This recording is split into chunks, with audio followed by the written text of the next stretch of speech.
hard shit going on right there, what I'm saying? Mismatch, my designer mismatch. Duffel bag with big racks. You can't get your bitch back. Better call dispatch. I'm flexing with no six pack. She broke you like a Kit Kat. No cap, these big fat. I'm cooking like a scientist. We pull up in your hood and wet your shit up like a fireman. You know I am a boss with pussy, nigga. I ain't hiring. The trap house, it got hit a couple times, but they ain't find shit. Told her thought my dick was getting hard, but that's the fire.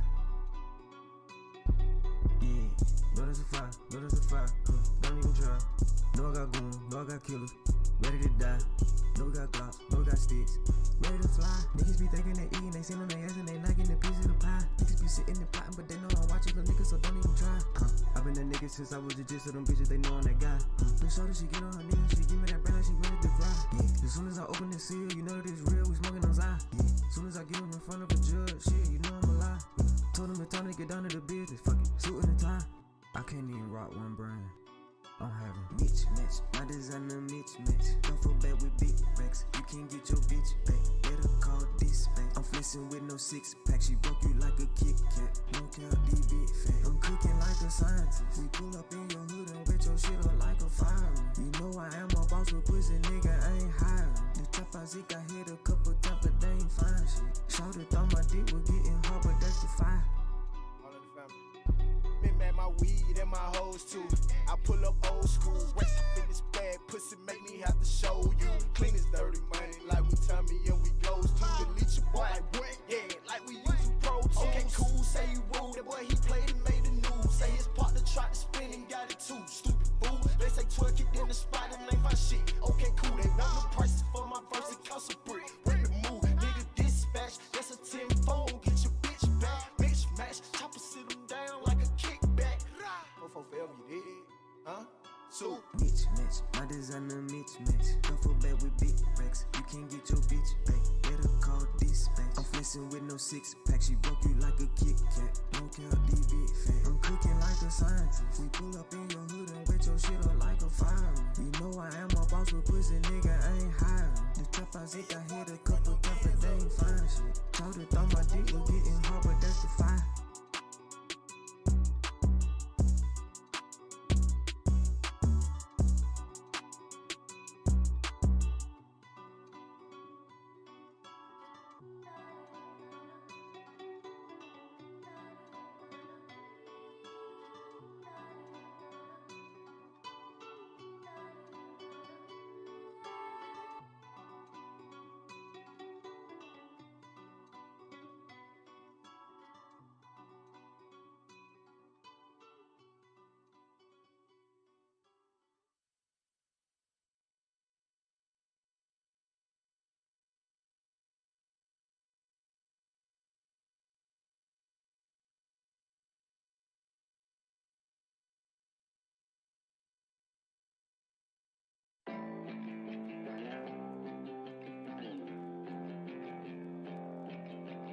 I miss you nevermore.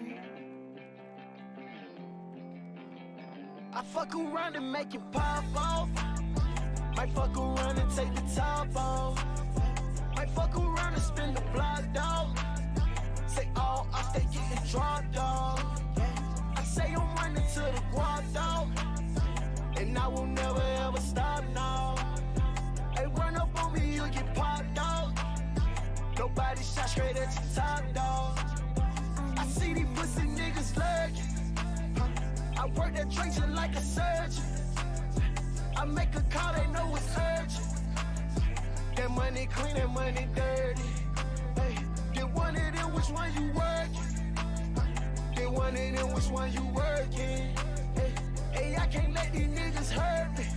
Nah, that's word to the one who birthed me. Really be on some chill shit. I gotta kill switch. Try to cut my power off. Guess what, bitch? I'm still lit. Still getting head from your bitch behind the door tent. I am my brother's keeper. Still chop it up with Clark Kent. From roaches in a bowl to a bankroll. We came a long way. When I talk, it's country grammar. Bitches dig my function. Ain't no time to play around unless it's with my kids. Trying to ball with my bro, just touch down. I fuck around and make it pop off. Might fuck around and take the top off. Might fuck around and spin the block, dog. say all, I stay getting drunk, dog. I say I'm running to the guap, dog. And I will never ever stop, no. Hey, run up on me, you'll get popped, dog. Nobody shot straight at the top, dog. I see these pussy niggas lurking. I work that drink just like a surgeon. I make a call, they know it's urgent. That money clean, that money dirty. Hey, get one of them, which one you working? Get one of them, which one you working? Hey, I can't let these niggas hurt me. Nah, that's word to the one who worth me. That's word to the one.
This the shit that we on, we on, we on, we on, we on, we on, we on.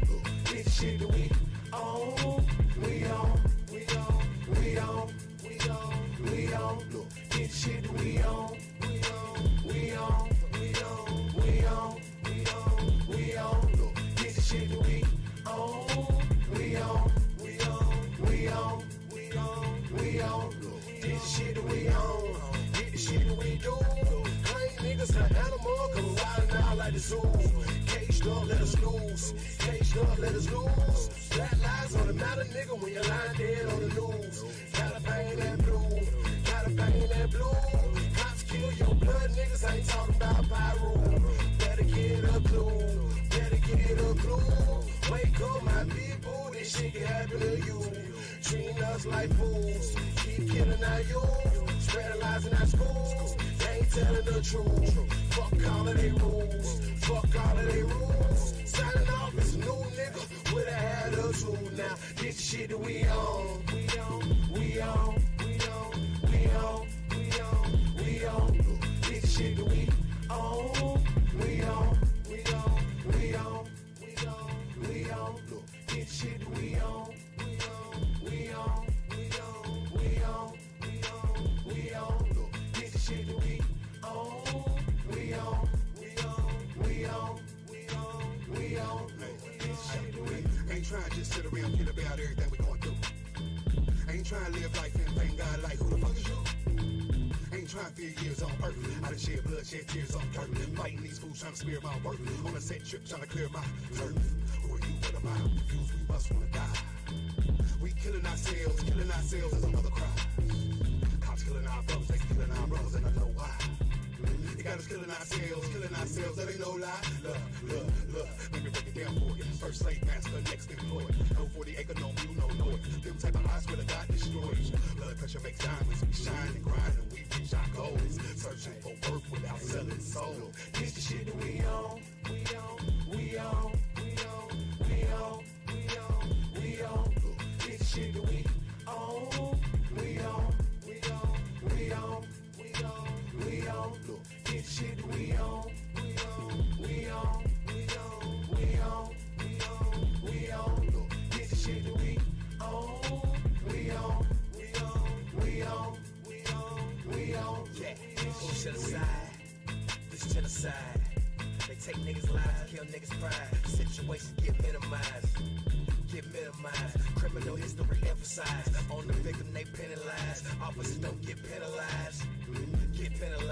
Big business is an enterprise. Social media to hypnotize. That's what people don't realize. Jail and slavery the same thing. Gotta look at what it symbolized. Still going through the same pain. About time that we improvise. Should we Nat Turner? Or Dr. King? Should we rise up? Or live the dream? Should we stay quiet, don't make a scene? Go Malcolm X by any means. Pick a size, no in between. Nigga, pick a size, no in between. Yeah.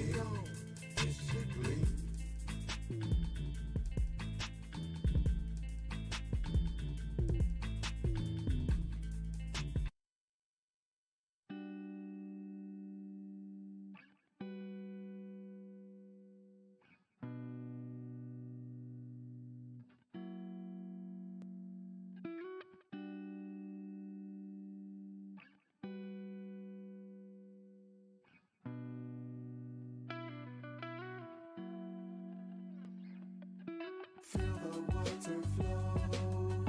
This is for the fire in your soul. We pray for better days to live our lives and make a change. Feel the water flow. This is for the fire in your soul. In your soul, your soul, your soul.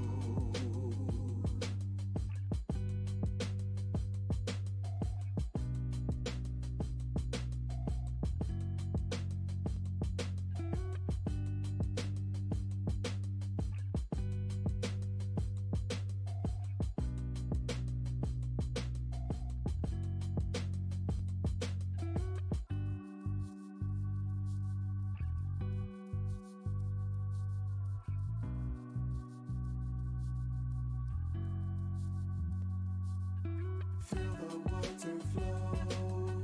This is for the fire in your soul. We pray for better days to live our lives and make a change. Feel the water flow. This is for the fire in your soul. In your soul, your soul, your soul. Soul cleansing. Soul Everybody cleansing. got problems. Everybody got problems. No matter which soul. Soul cleansing. Soul That's why we cleansing. gotta call 'em. That's why we gotta call 'em. My spirit's so asshole. Soul cleansing. Soul. Nearly lost my soul, nearly lost my faith. When I lost my brother, that's the day it went away. Mama cried, so did granny did too. So lost, so hurt, I ain't know what to do. So I yell, and I cuss up at God. Like why in the fuck, how could you do that? Bring that pain in my family, it's something we did. Tell me you mad at me, cause I can't deal. And it's hard to live without my brother. And it's hard to forgive, but still I pray. Feel the water flow. This is for the fire in your soul. We pray for better days to live our lives and make a change. Feel the water flow.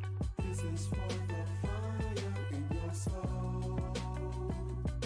In your soul, your soul, your soul.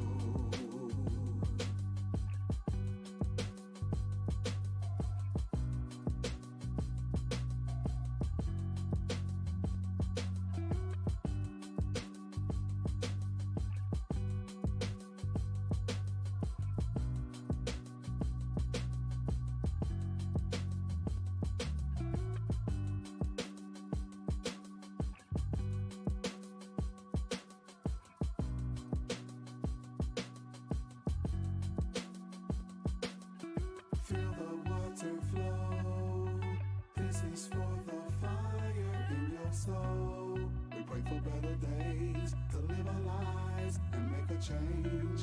Feel the water flow. This is for the fire in your soul. In your soul, your soul, your soul.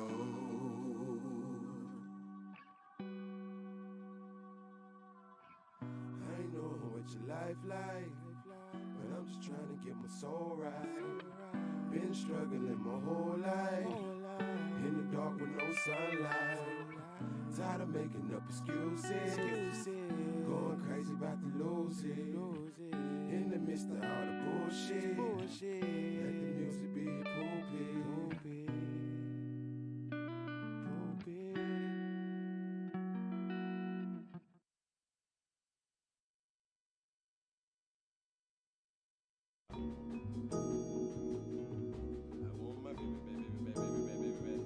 I be learning how to work this shit, Lord. You feel I'm learning. Still trapped in the hustle, yeah. Trapped in the hustle, yeah. Money's all on my mind. I ain't wasting no time. That's why I'm on my grind. Who did that track? Can't see it, you blind. Still trapped in the hustle, yeah.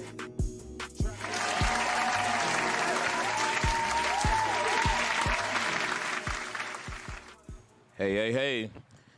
Tuesday night, Classic Conversations. We're back in the building. Classic Conversation with JT and Low. And Ask a Cop. I got you, brother. We back in the building, man. You know, my boy JT's back. He got over his little out-of-town blues. Yeah, man.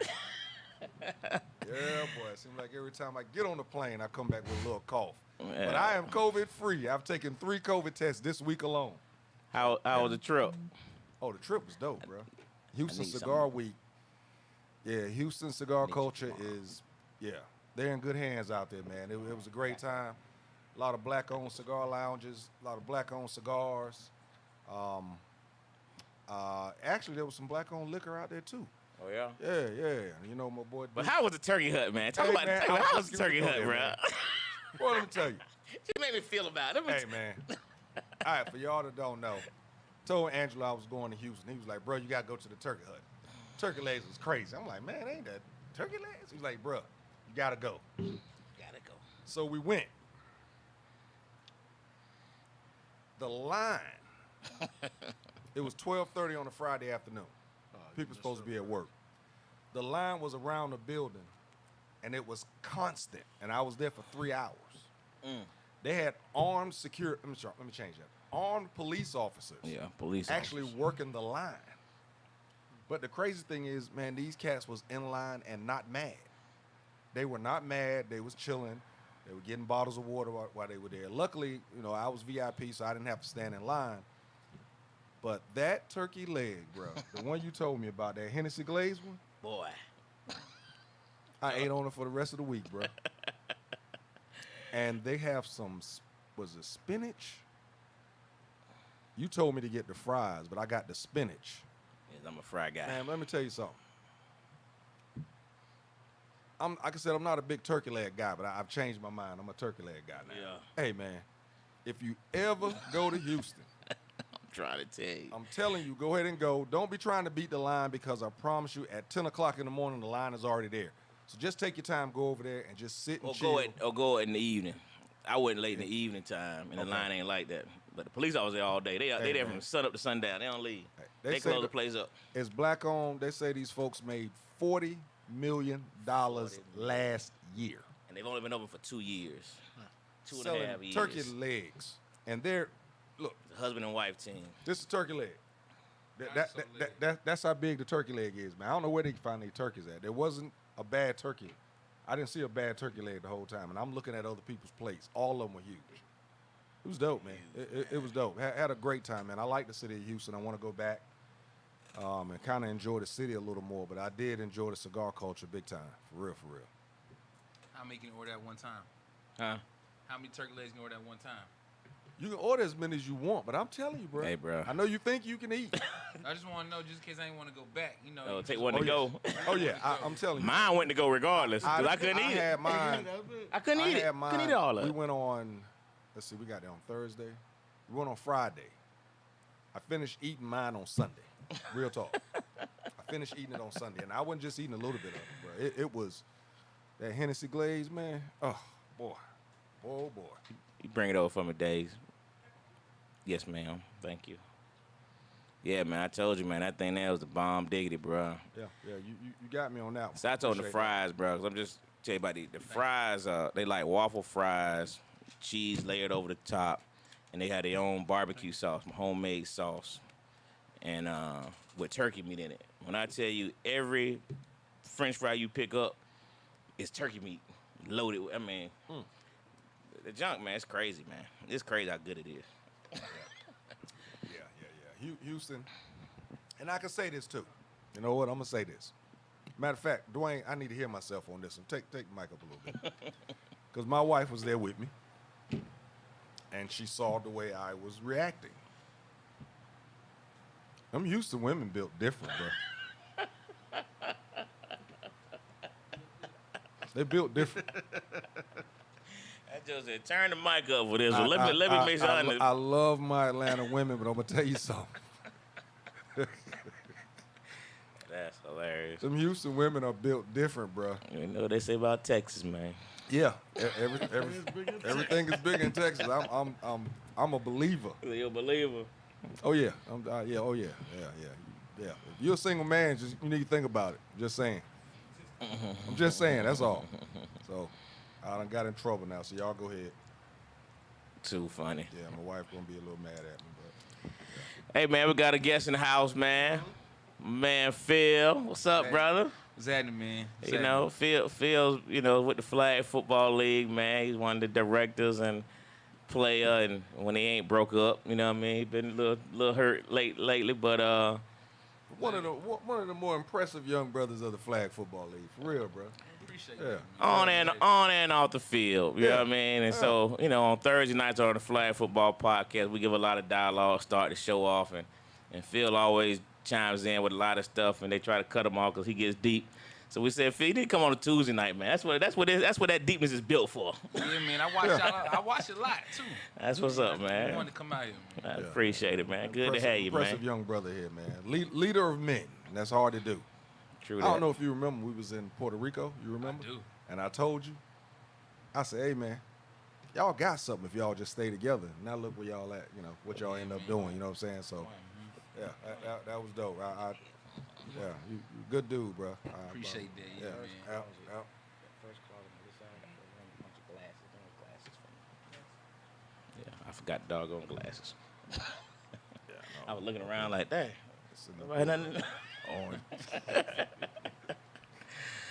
So anywho, talk to a JT.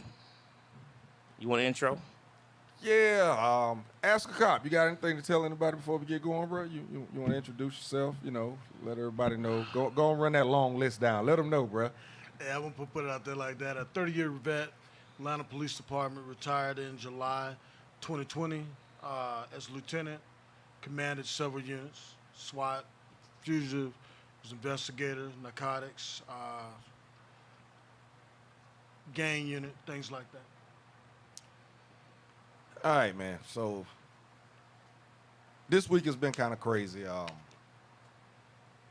We've been going back and forth on what we was going to talk about, and just today, Angelo sent me a text. The text said, bro, go look at what I sent you on Messenger.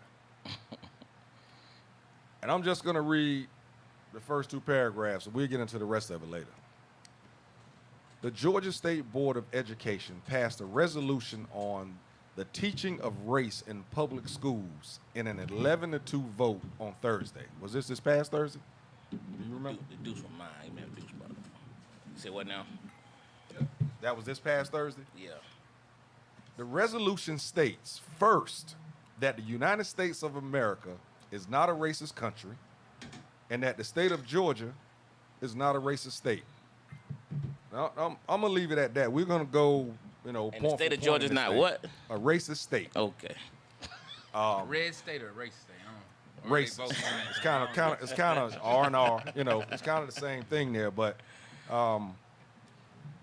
when he sent it to me, there's a lot more to it. And I sat there and I put my fingers and I was like, And I hit him back. I said, dude, I have no idea how to respond to it. Because it's a lot more to it. We're going to uncover all of that. But let's start off there in regards to, as the resolution states, first, that the United States of America is not a racist country. What you got to say about it? Start there. Yeah, let's start there first. That's what the resolution said. It states first and foremost. What you think about that, Phil? Man, about what, 3 weeks ago, the president said it. And 2 weeks and 5 days ago, the VP said it. I don't know what they're looking at, man. I don't know. Now, I don't know if they don't want it to be, but we was built on it. I mean, that's capitalism, and then free labor. And then if you can cash out to some Asians because of hate crimes, I was gonna go there. Yeah. You already acknowledging we got something wrong. How about that? And then and look where we are. Look where we've been. So nah, I ain't buying it. I don't even know why they even said that. I'm really disappointed in our VP. I understand the old white man saying it, not the VP. Right, because this last Thursday, she's had some time to come out with something. Mm-hmm. This didn't happen yesterday. This was last Thursday. Yeah. So she's had some time So for she's her already people to said make that, a statement. Yeah, she said that weeks ago. So everybody's now trying to piggyback off of that, and the times we got going on right now, I don't see it. Historically referenced. Let me ask y'all a question though, because it's just mind-boggling to me. But what do y'all think they trying to say? Do you think they're really trying to say that this is not? I think they said exactly what they meant. Yeah, I really. I'm like, when I read that part, it made me wonder. Do they already don't feel that crimes against black people are hate crimes? We know that because they didn't pass no bill for us. No, but remember I told you they're taking up all the multiple shootings we have, and they're using us when they need us. Who's They're using our government. Oh, yeah, man. I'm not buying it. I think. I don't even know if they. I think individuals might think that. Uneducated individuals might think that, and want to just straight listen to things and don't process and read and stuff. But people educated folk, they know it. Now you don't want to deny it, cool. You don't want to acknowledge it, cool. But don't lie about it. They know. They know. So do you feel that by them not acknowledging it because of the ones that's not educated and not really reading, we're talking about people of other races, they're actually, how should I say it, fooling them or making sure that there's no doubt in their mind that this is not a racist country? No, I think I'm totally opposite. I think what they're doing is pacifying the same people that stormed the Capitol. They're pacifying those people because if they came out and told what their hearts believe, if they came out and said America is, racism has existed since it started, it was made on the backs of slaves, and they went into that, it's going to beat up. We're only what percent? 12 to 13%. 13.7. Okay, the census out there. 13.7. Now, there's 74 or whatever percent. They're placating those people. They're still licking their wounds. Granted, only a couple thousand or whatever, 5,000, 6,000 showed up at the Capitol, but there was about probably a million or two that wanted to be there and weren't there. What they're trying to do, their form of healing, and is basically whitewashing it, and that leads into what the topic is tonight. They're trying to sing Kumbaya, but like all great leaders have said in the past, if you don't follow your history and learn your history, you're doomed to repeat it. And what I'm upset about the most about what they're doing in Georgia now, when it's black or erasing us, it's okay. Now, Jews, and this, do not take any Jewish followers, do not take this the wrong way. But Jews can talk about the Holocaust like it happened yesterday and nobody complains. But as soon as we start talking about our history or being erased from it, that's when it becomes a problem. Yeah, and I think that happened when the white people absorbed the Jewish community. Because the Jewish community was just like us years and years ago. just like They the passed. Irish and all those. But once they absorbed that, that's how it was. But the bigger thing is, you just talking about that, 25% of the Holocaust people weren't even Jewish. You got the gays, you have the blacks, you have the people who didn't look like they wanted to look. And then you had to take Gypsies. you had to take a class to understand that. A lot of people think the only people that got knocked off and got bad done to them was Jewish people. But 25% of the numbers that we know so well in America were other races and other ethnicities and other sexualities. So it's Wow. tough. So yeah. You just dropped some stuff then. Yeah, man. It's they know what's up. They know what's up. They know what's up. I mean, it's simple as that, man. They know what's up. But again, you're talking about 400 years of history that they got to rewrite if they acknowledge that. So, smart move on their part to say it ain't real. So would you say that's where the whole let's not teach it thing comes from? I believe so, because again, you're now telling people, again, you think about pull yourself up by your bootstraps. You got that saying. And then when these people start realizing, well, damn, I ain't had to wear no boots. I've been having flip-flops all my life. My grandfather had flip-flops. My great-grandfather had flip-flops. It changes everything. And then once you acknowledge all that, you really talking about what y'all gonna pay us, what y'all gonna give us, how y'all gonna pay us back for all this blood, sweat, and tears that we done put out here. So the best thing for them to do is just deny. That's where the whole plead the fifth came from. Shit, I don't know. I'm saying, like, cause it's rough out there, man, and that's basically and again, this is just my belief. Oh, yeah. These are all opinions of each one of us. Once you start unraveling all that, and they gotta acknowledge that, it's a lot of stuff to talk about. And you talking about the gap in between what they got, what we got, why we couldn't get house, red line, and all that. All that stuff is real. It's real. And if they be like, yeah, we done did some things to y'all. I'm sorry. Now you come with the healing point and shit. Again, like they know, it's only one piece of pie. It's only one. Phil, you all right, boy? You coming back? Got your Malcolm X glasses on, boy. You coming back? Yeah. Yo, caller. We got a caller there. What's up? What's happening, young fella? How you doing? All right, man, I'm awesome. It's been a long time. Go and introduce yourself. That's my man. That's my man Nash. I just caught the voice. What's up? I know. I did too. Go and introduce yourself, Coach. Man, I'm Coach Calvin Nash, world history teacher, football, basketball coach, Lithia Springs High School. Ooh, this is about to get interesting. So Why you say that, brother? Come on. Because we've touched on this with you a little bit in the past. So, yeah. I'm going to let you and Angelo have this. Yeah. Go ahead, Lo. Well, no, I just want you to chime in, man. So I don't know how much you've heard so far, man, but, the introduction. I haven't heard much. Okay, so the introduction was basically about, well, you didn't start with the actual school topic, but, this bill being passed in Georgia, man, and, and for you Georgia teachers, and you, a history teacher, what was your original question, though, JD? Because you posed it differently than actual. No, it was America racist? And why would he say it wasn't? Yeah. There you go. I can barely hear him.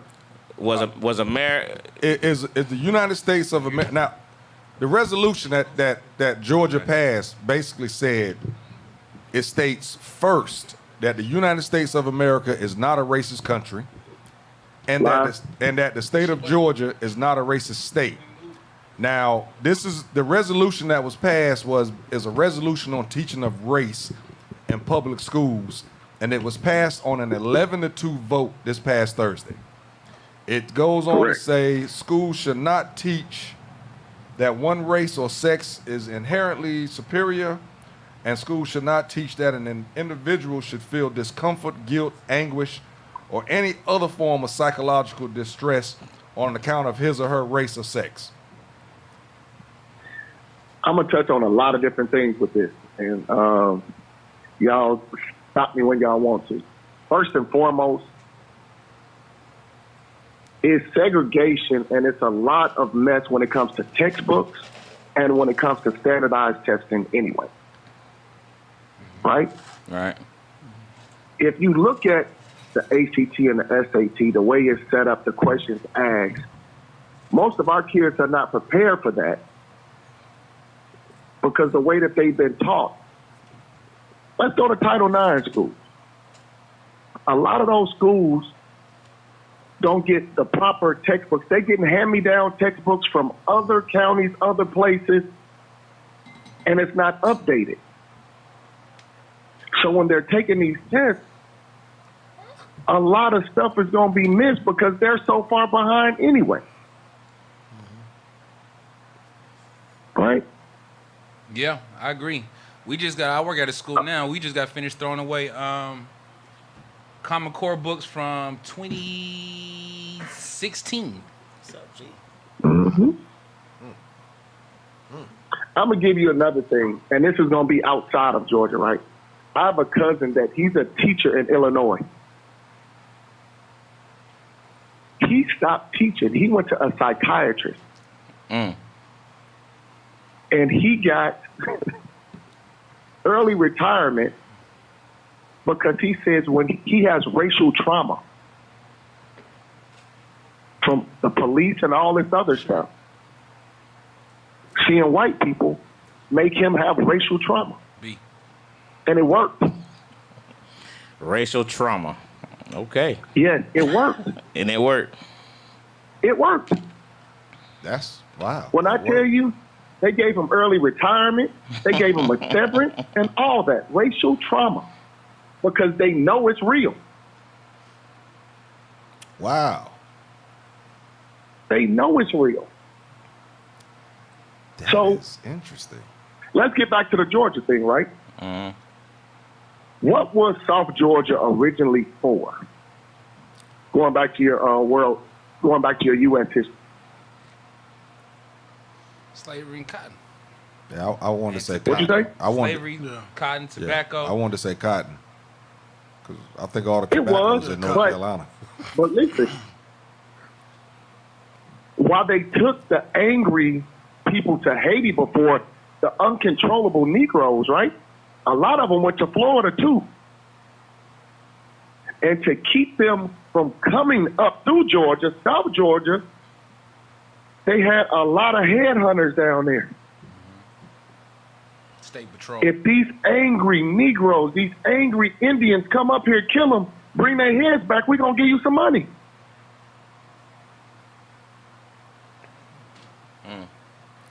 They teach that in Georgia history to our kids right now. So, with this new bill being passed, do you think is that something that they was aiming at not to teach? Man, please. How they gonna not teach it when the teachers got to do it for the gays to get certified? They asked me that question when I was getting my certification. Okay, I think it's a whole bunch of smoke and mirrors. I think what's going in is what? We don't want people to know that the man started in Africa. Like I told y'all before, I teach that. Everybody's an African American. Everybody. We not from here. Caucasians, y'all not from here. But we started in Africa. They want to get rid of stuff like that, brother. Yeah, they've been doing that for years. Yeah, they want to get rid of that. So that brings up something. I mean, what you just said in regards to certifications and everything. Will this bill that's being passed change in regards to the certifications, in regards to the teachers being certified, or? I don't think so because nope. we're already what the stuff that they give us to teach is already out there. Now, what they did was just modify that to make sure teachers do not deviate from what they want. So, like at our schools right now, a lot of black schools, thankfully, with all these black teachers that are educated, they sort of, even though they're teaching the curriculum that they're asking to teach, they're then telling us our historical reference to all the things that's going on. By what they're trying to push, all that extra talk and all the extra information that we're willingly giving these children. Trying to tell you can't do that. Trying to tell you can't do that. You know what I'm saying? And like you were saying, I was going to school for. I got a sociology degree. I was going to school for a history degree for teaching history in school, just education history. I ended up quitting that 77% through because the stuff that they're telling us we got to teach and teaching us to learn and teaching us how to teach kids is crazy. Like I did not appreciate it. So therefore now I just have I got a little bit of history. I got social work, sociology, but going to school to be a teacher, that sort of kind of stunted my growth. I mean, I'm still in the school system, but that changed my outlook on what I wanted to do. Because they're teaching you how to teach kids, but they're teaching you what to teach them. And then so it just takes certain kids, certain teachers in certain areas to hopefully share the wealth of what they know of. Step outside of the box. Yeah. And you got to teach what you know instead of all this stuff that they say, you got to do this, you got to do that. You got to step out the box, especially for our kids, right? If you look at curriculums, right, they took out your vocational schools, your trades, and all that in schools. That's putting us behind because those are jobs that kids actually got to pay more money for when they get out of school. The hustle. But then on the flip side, think about it. They're not teaching them how to survive. They're not teaching them their basic checking stuff, how to apply for car loans, mortgages. They're teaching them econ, supply and demand, but they're not teaching them how to live. In other school systems, they are. And that goes back to what we were talking about earlier with the whole Frederick Douglass thing. They're pulling they want to pull him out of the history books for the most part. Like he was one of he was one who was kicking all about getting a trade. He's one who's really pushing trade school for blacks. Yeah.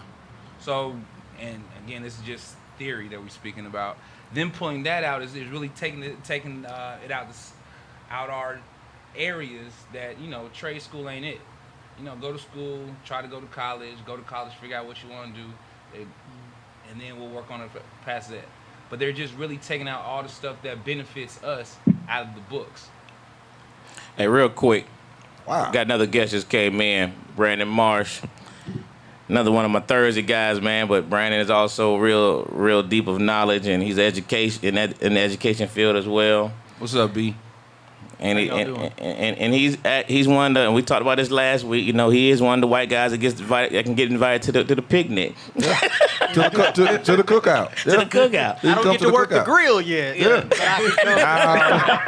I had to see about you might get to cook the stuff on the corner of the grill to start off with.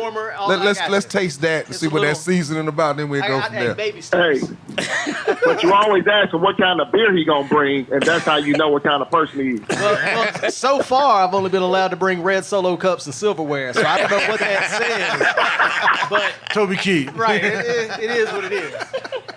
I like Toby Keith. Now, I want to invite B. Morris to this conversation. Number one, because he's very knowledgeable, very educated.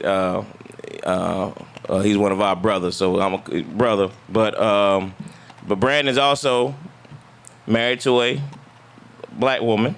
Got a black so baby. He's raising, you know, essentially black. Yeah. Well, he had a daughter. Right. So he so you know, one. and he's in the mix. Now he's not wearing one of his. He has some of the most prolific shirts. As a matter of fact, JT's wearing one tonight.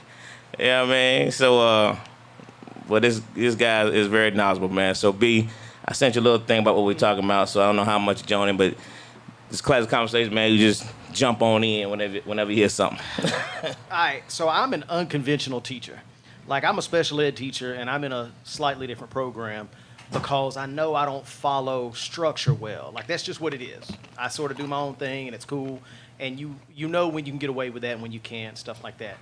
But I was talking to my boss about this the other day. When it comes to things that we have to accomplish and things that they ask you for in certification and to keep your certificate, and when you're observations and stuff like that, people get caught up in what I'm supposed to say or what I'm supposed to do because they know somebody's watching.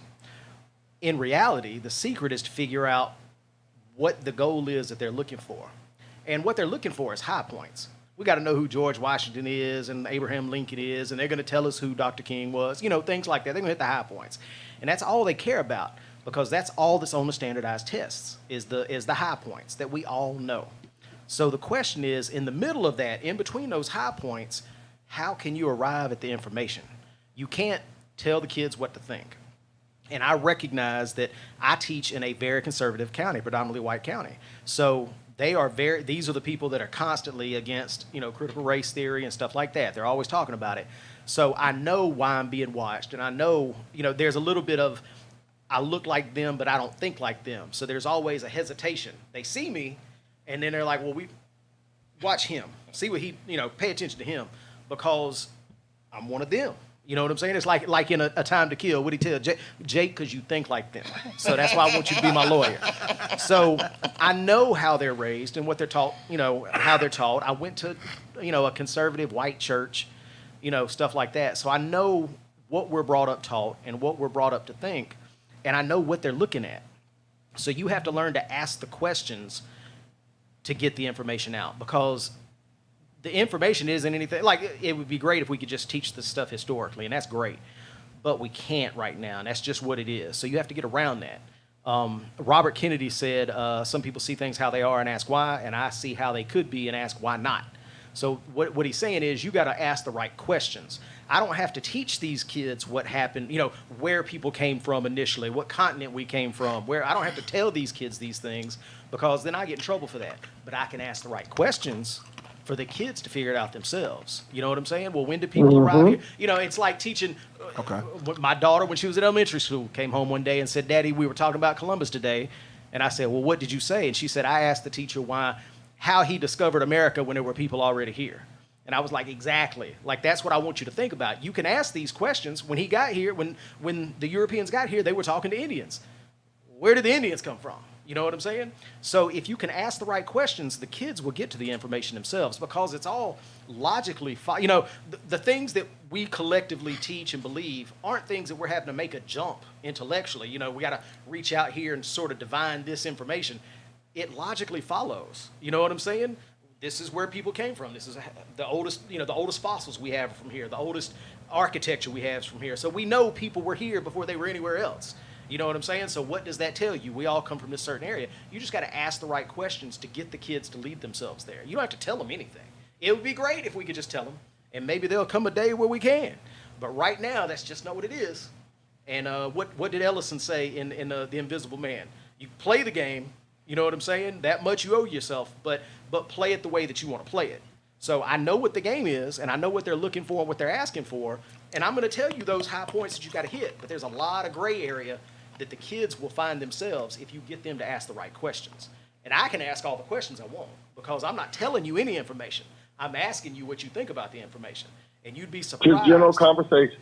Right. You'd be surprised at where kids will go if you ask them the proper questions. You know what I'm saying? And I totally agree with everything you said, but the one issue I have with it is, like you said, you're one of one. And the vast majority of teachers aren't going to take that time. They either don't know, they're ignorant to it themselves, or they're blatantly disregarding history. And I think that's where, everybody wants to march every time a police officer shoots somebody, where it's justified or not. This is something we should be marching on. Because what's going to end up happening, you're going to have, right now, everybody's hungry. If you look on any social media, probably more white people are putting Black Lives Matter on than black people, now that it's died down. And the issue I have is what they're trying to do now is going to whitewash history from the standpoint of not springboarding. We've gotten right to the point where everybody's hungry, but now you're going to just rework them but feed them the same thing. You got to control the narrative. Yeah, that's what they're doing. They're trying to control the narrative. Mm-hmm. And like I said, it's just, I think, even, and I'm agreeing with the marches against the police and all that, like all of that, all the time. Simply because just it always needs to be at the forefront of somebody's mind. So the same thing in the school system against the government. It should always be pushed, and I'm with that. And what they're trying to do, they're just trying to get rid of it because right now it's at a standstill. You do have black and white, and like even with the whole Asian thing before they got all the money, you had a bunch of black people marching for Asians. You know what I'm saying? Yeah. So you're not. Now I don't think we're unifying at all whatsoever, but we're closer than we really ever been to the point where everybody, the younger generation, what are they called now? X. Generation X. Generation X. No, X is before that. Before the ones is now. Is it Z? Z? Yeah, Generation Z. What's right after millennials? It's millennials and below. It was millennials, then it was millennials, Gen X, Gen Z. Gen X, then Gen Z. Okay. So those three right there, they're really pushing. You know, they're pushing the limit, which goes back to what we were talking about with this Georgia passing this law, because it's not, the kids are getting aware. The younger kids are getting aware of the situation, and their parents don't want that. You know, you got white kids calling police on their parents about this whole Black Lives Matters thing. Even the we were talking about the when they ran into inside the government. Mm-hmm. Kids were calling saying, "Yo, my father was there, my mother was there." Like it was like a whole bunch of white kids calling, like they're identifying their parents. You know what I'm saying? It's cool to give them 12 months. But yeah, so yeah, I'm agreeing with all of it. Question for you educators. I mean, through your colleagues and everything, and some of the, I mean, let's face it, in the education system, the educators are getting younger and younger. What do you think the percentage is of people that actually got into education because they couldn't find another job? Or people that got into education because they actually cared and wanted to actually educate? I mean, that's tough. I couldn't even answer that. Now I do know there's a mix of everything. Just an opinion of what you, from your colleagues that you've met and heard them talk about curriculums, heard them talk about, man, I just want to get through this thing so the summertime can get here, or the ones that, you know, speak like you guys speak, of trying to find a better way, you know, asking the right questions. You know, that you don't get that from every educator. I would say the people that care get eaten up by the system. Yeah. Because certification and got to do this, and I'm observed doing this, and we got to do this paperwork. I'm in special ed. We got a ton of paperwork that we have to do. We got to take data on people every time we try to do stuff. So the people that care usually get eaten up by the system. They get chewed up, spit out by the machine. You know what I'm saying? That's just what it is. I've been a teacher for 5 years, and I decided to take the Gates test, and they said they'd give me a classroom. So, and that we can touch on whether standardized testing favors certain groups, and that, you know, that is what it is. Cool. I profited from it, and that's why I got into it. So I haven't had time to get eaten up by the system. But I can definitely see people who went through, graduated, and have been in it for a while who are just, you can tell, they just getting it until June, and we can coast for about 3 months, and they don't have to do anything extra.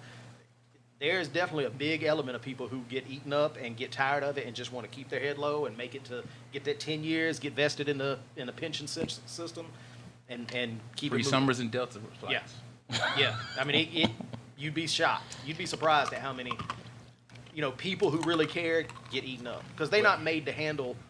They see it from the outside, and it was how I was my first year as a teacher. I came in and thought just sheer force of will, cult of personality. The kids are going to want to do what I say.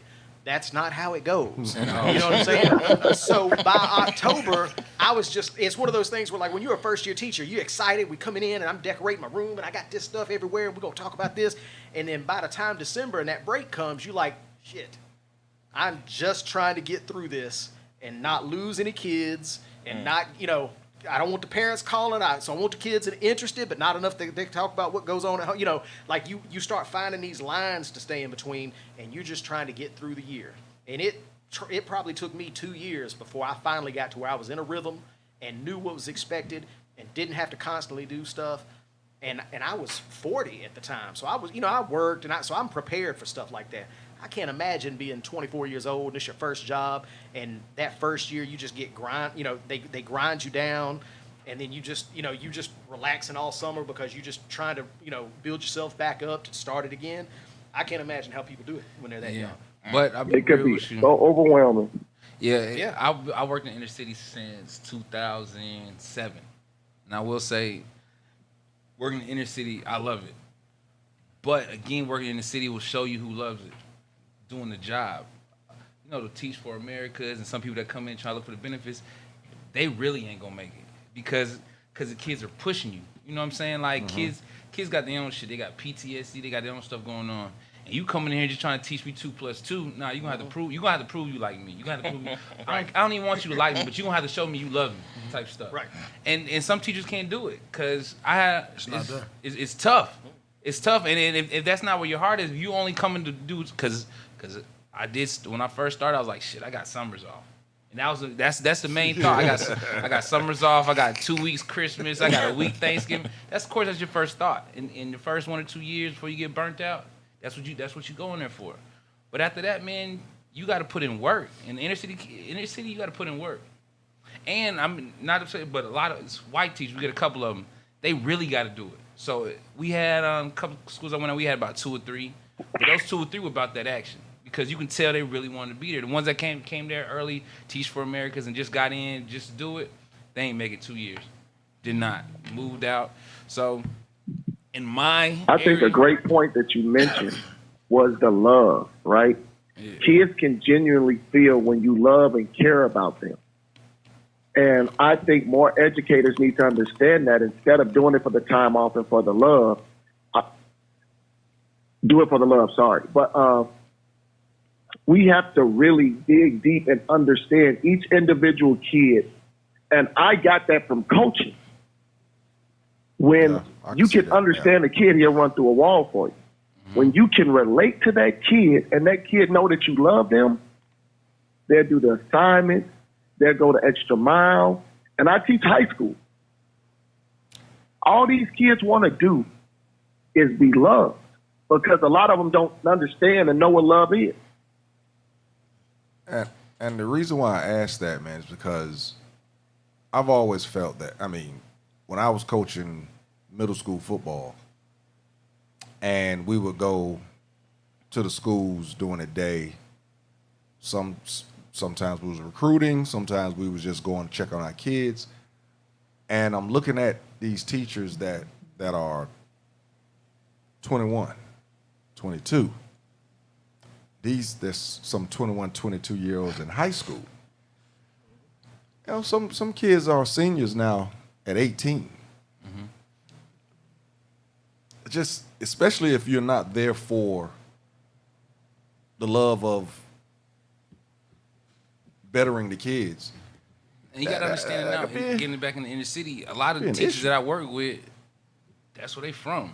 Like my principal right now, that's where he's from. Like that's where he started his teaching career. He went out, worked in a couple, but he's back to his roots. So a lot of teachers, and I'm appreciative. I'm not from actual heart of Atlanta, but I've been here since 07. I came back since 07. But a lot of those teachers, they come back. You know what I'm saying? They're giving back. So I got about 35% of our teachers probably is from actual center point of Atlanta. Oh, that's dope. Let me read this statement from Orlena real quick about your questions. It said, many get in it because they think it's easy. It's an easy profession, but the real world hit them, and they can't handle it. Some get in it and don't like children. Some hate the expectations and heavy workload. But this is the new group. But this new group can't handle it, what it takes. And she's retired after 30 years, 30-year vet talking. So when you have a broadcasting degree and you can't get a job with ESPN, see something say that, we look for teachers. Or police. And yeah, we already talked. Look, I got on him about that one about 3 weeks ago. And now here we are, this is not what you wanted to do, but you needed a paycheck, so you go into it. And I'm just speaking about inner city because if you think about it, inner city's kind of small. Now, if you go outside the inner city or you go outside to all the way to Duluth, I'm pretty sure it's a breeze. You go out in some place in Marietta, I'm pretty sure it's a breeze. So yeah, some teachers are very happy with their jobs and it's easy to push around. But if we're just talking about inner city, it is tough. But you know what I'm saying? I worked at Forest Hill Academy's alternative school in Atlanta. So all the 10% of the kids that did 90% of the problems at all the other schools came to our school. That's where I started off. I loved it. Familiar with you. Yeah, that's home for me. But just say that the last 4 or 5 people that I know that have left there all got Teacher of the Year, AP of the Year. You know what I'm saying? Because they know how to deal with it. No matter where they went, after dealing with what we dealt with it and putting the love in what we did, you go anywhere else, it's easy. You know, I went to South Fulton. It was easy. I mean, it was about the same amount of work, but less amount of problems with the kids I got to deal with. But it's easy because we done been through it. But I have a lot of friends. I don't want to interrupt you, but I have a lot of friends that are in teaching, and my sister is my mom's teacher, and the issue that I'm hearing time and time again is you cut your teeth in the inner city, but as soon as you get good at your craft, you're moved. I know my mom was moved from Walker High School, which is now McNair, to Shamlin. And if you look at that time period, it's any teacher that was good in the south end of the cab got moved to the north end of the cab. And I find, not knocking them, but I know I covered the transition from Atlanta Police turning it over to Atlanta Public School Systems police officers. And I had a lot of contact with Atlanta administrators, I'll just say that. And a lot of them, and I slam them all the time on the show if you watch it. And it's because the scandal that happened, the cheating scandal, and the fact that they weren't prosecuted for stealing. I was at one of them years. schools. I was at Turner when it came around. Yeah, to me that was criminal, worse than anything that else could done, because those kids' minds were stolen, and they never gotten, and they were just pushed along. Now, I totally agree with you. I wasn't with it whatsoever. But to say about that, it's not like the teachers weren't teaching. No, not the teachers. I'm talking about the administrators. I don't talk about teachers. I talk about the administrators. But what I'm saying is, they got to call a spade, even if it takes paying extra money to get quality white teachers to come into the inner city school. Because what I find a lot of times, when you see how African American kids react, a lot of them are reacting, and I'm not talking about the ones that grew up where we grew up, but I'm talking about the ones that grew up in the hood. They react violently towards police, or they're even subservient when they deal with Caucasians because they're not used to having them around. And I would rather see them pay a stipend to teachers like yourself to not move out to South Fulton or South Atlanta or Gwinnett and stay in inner city schools. That would be part of the 40 acres and a mule. I wish I was here last week, because what I see as a police officer, and this is 30 years of dealing with people that aren't committing crimes because they want to, they're committing crimes because they have to. Now the kids of today are doing it more because for shits and giggles. So I got 2 questions for you. Going about the whole scandal thing. You blame them more on the principals and APs and administrators, or the people that are above them? Because you got to think about. Okay. They want results. There's certain professions. Hold on, let me cut you off there. Okay. Just like police officers. Now they're wrong. I'm not asking that. I'm just saying. This is how I look at it like this. Just like police officer, when a police officer taints his badge, when a police officer beats somebody's ass, when a police officer takes somebody's life and is wrong, I'm adamant on this show. Put the ass in jail. And when you swore an oath, same thing a teacher swear to. When you swore an oath, you're taking care of our most prized possession, our youth, our kids. And to me, you guys, just everybody talks about police officers should be a cut above. Honestly, I mean, I can tell you Miss McBee, I can tell you Coach Harcourt, I can tell you administrators that helped shape my life, and teachers that helped shape my life, Ms. Streckengoss and Dr. Clark, different people. And when you don't have that, and when somebody betrays that, I think that's just as bad as a police officer whooping somebody's ass in the streets, because when they portray it, you're not hurting. The police officer whoop your ass, that's one person with a whooped ass. But when a teacher screws up or a teacher doesn't give a shit, you're destroying 24 kids. And what I mean, and you can say what you want, if you taught in the inner city, a teacher's worth in the inner city is like, what's the Washington High School, I know his name, shit, the Washington High School basketball coach. Cool ass dude.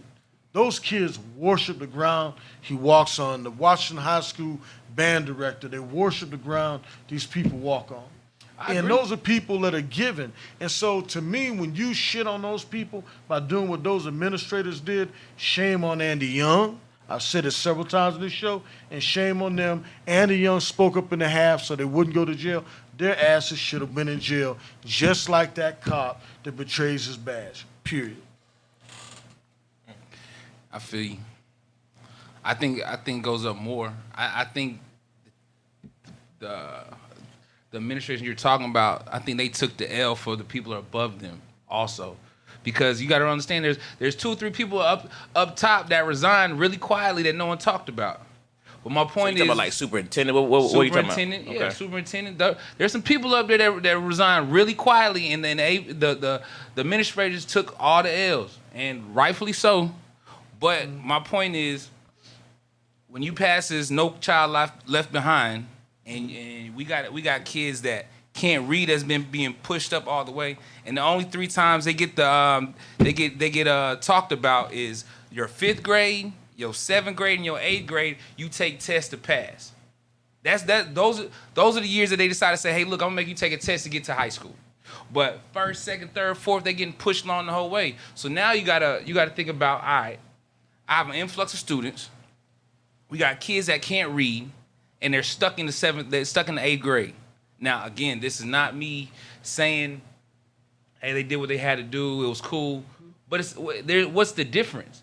The 1st and 2nd grade teacher that passed that kid that can't read, who's on a kindergarten level, because if you can ask him right over there, how many kids are on their reading level or above? So you can wait till 8th grade to tell the kid you got to pass a test that he can't even read? Right. Well, so he can't go to high school. He learned to read in the 8th grade. Yeah. He learned to read in elementary school. He learned to read in elementary school. So these are issues. These are issues. Right. And again, I agree with you. Administration did whatever they shouldn't have did it. But if you want to talk about something, you got to talk about the top folk that's actually letting all this stuff go. Like it's crazy that they're letting these kids pass. Like even now, you can talk to a minister. If a kid that's 14 years old and he's in the 7th grade right now, and they don't want him, guess what they're gonna do? They're gonna pass him. They just pass them. Bring back vocational schools. That No Kid Left Behind. And have an option. But see, but this is it's not just a lot about like, I'm not vocation. being funny, I'm not trying to crack a joke, but it's sounding a lot like police. Huh? When the police officers, well, yeah, he whipped his ass, but he didn't beat his ass that bad, or I mean, we're in 2 professions, and like I said, I love teachers. I honor teachers all the time because I think you guys have a hard job. It's underpaid. But the thing that you don't get that you get that police don't get is that admiration. There's not But that's a bad new, though. day when those kids. That's not true. Kids love a lot that. of police get admiration. You're talking about police in the city, and then you gotta ask why. We get it. No, I'm saying we get it, but our job, There's you no can't song expect called to get "Fuck it. the Teachers." Exactly. Yeah. Plus, you got to look at it as law enforcement. When I come and arrest you, I don't care how it is. There's no vest that's not violent. Me and him police for years, and he'll tell you, I'll put them hands on you if it's justified. But what I'm saying with teachers, at the end of the day, if you have a hard day and you're helping a kid try to read, if the kid figures out what or the difference between your and yours. Here's a question for you. That's great. I hear you. Now let's say a kid, because it's just now got taught that there's different types of learning skills, right? Yeah. So you got your visual, auditorial, and kinetic. Tactile. Yeah, right. So you're talking about the test in this.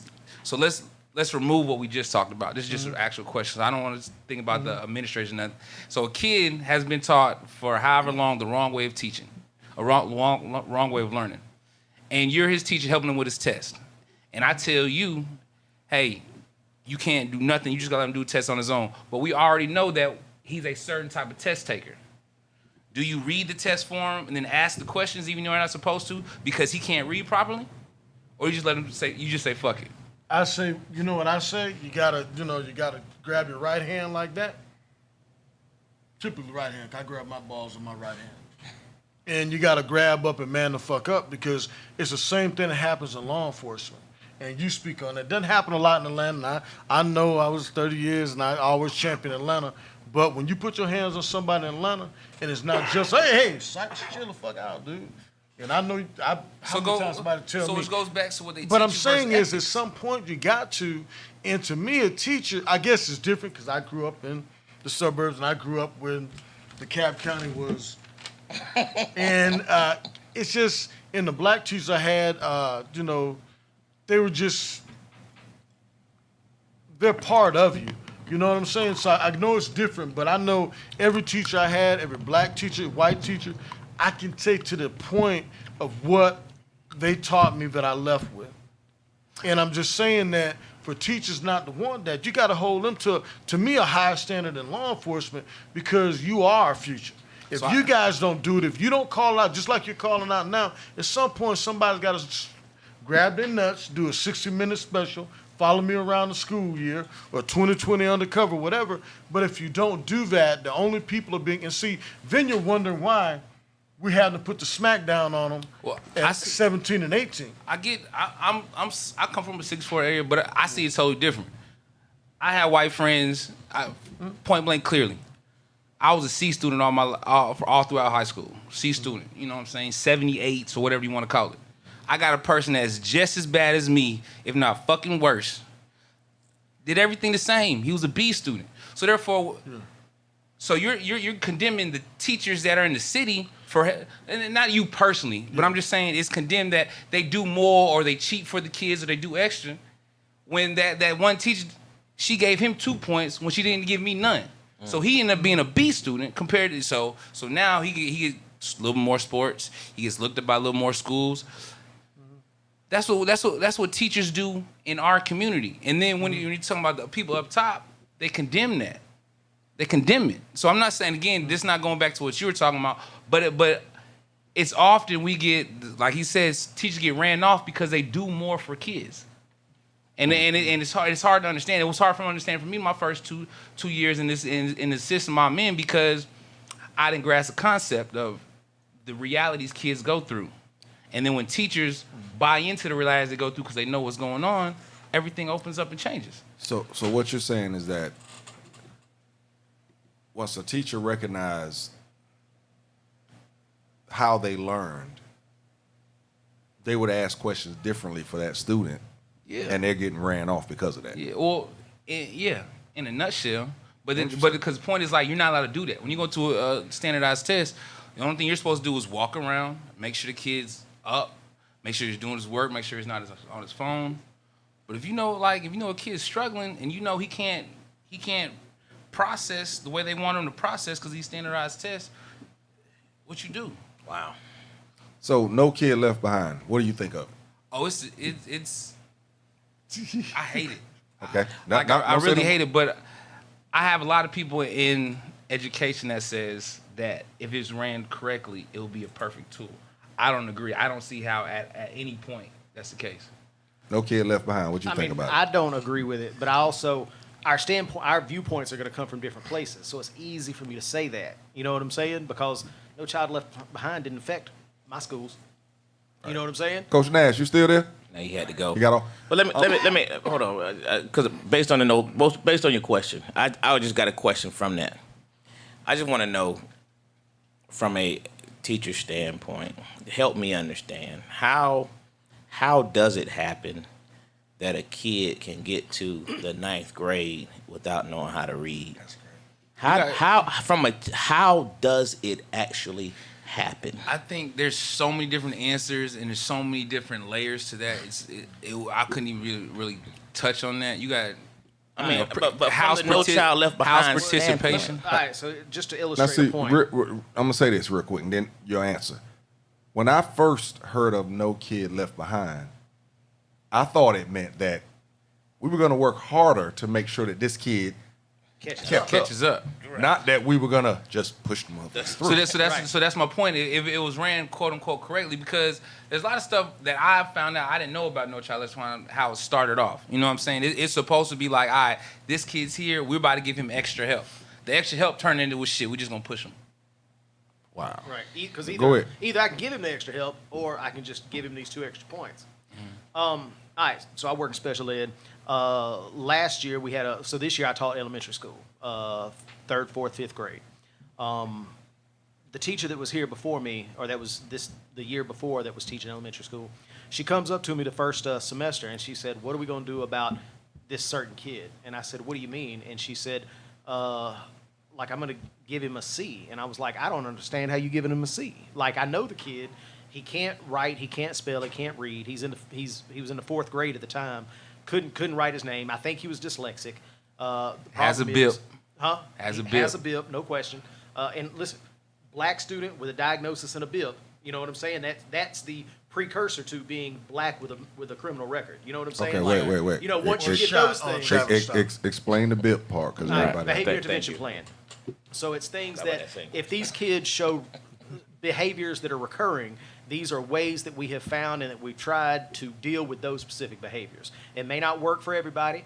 You may have different. Your bip will be different than Phil's bip. So ADD, ADHD. Yeah. That's basically what we're talking about. Gotcha. And that is probably the lower one, but there's so many other levels to it. But it's just them telling you, all right, they have an issue. This is how we want to work around their issue. Right. And then if they don't do what we're supposed to do, we're gonna start over and have another meeting. Right. So she asked me about this kid, and I was like, I don't see how you're giving him C's. I know he's not making them. Like my previous position and the position I'll be next year is very behavior based, and a lot of extracurricular activity based. I'm not a standard general classroom.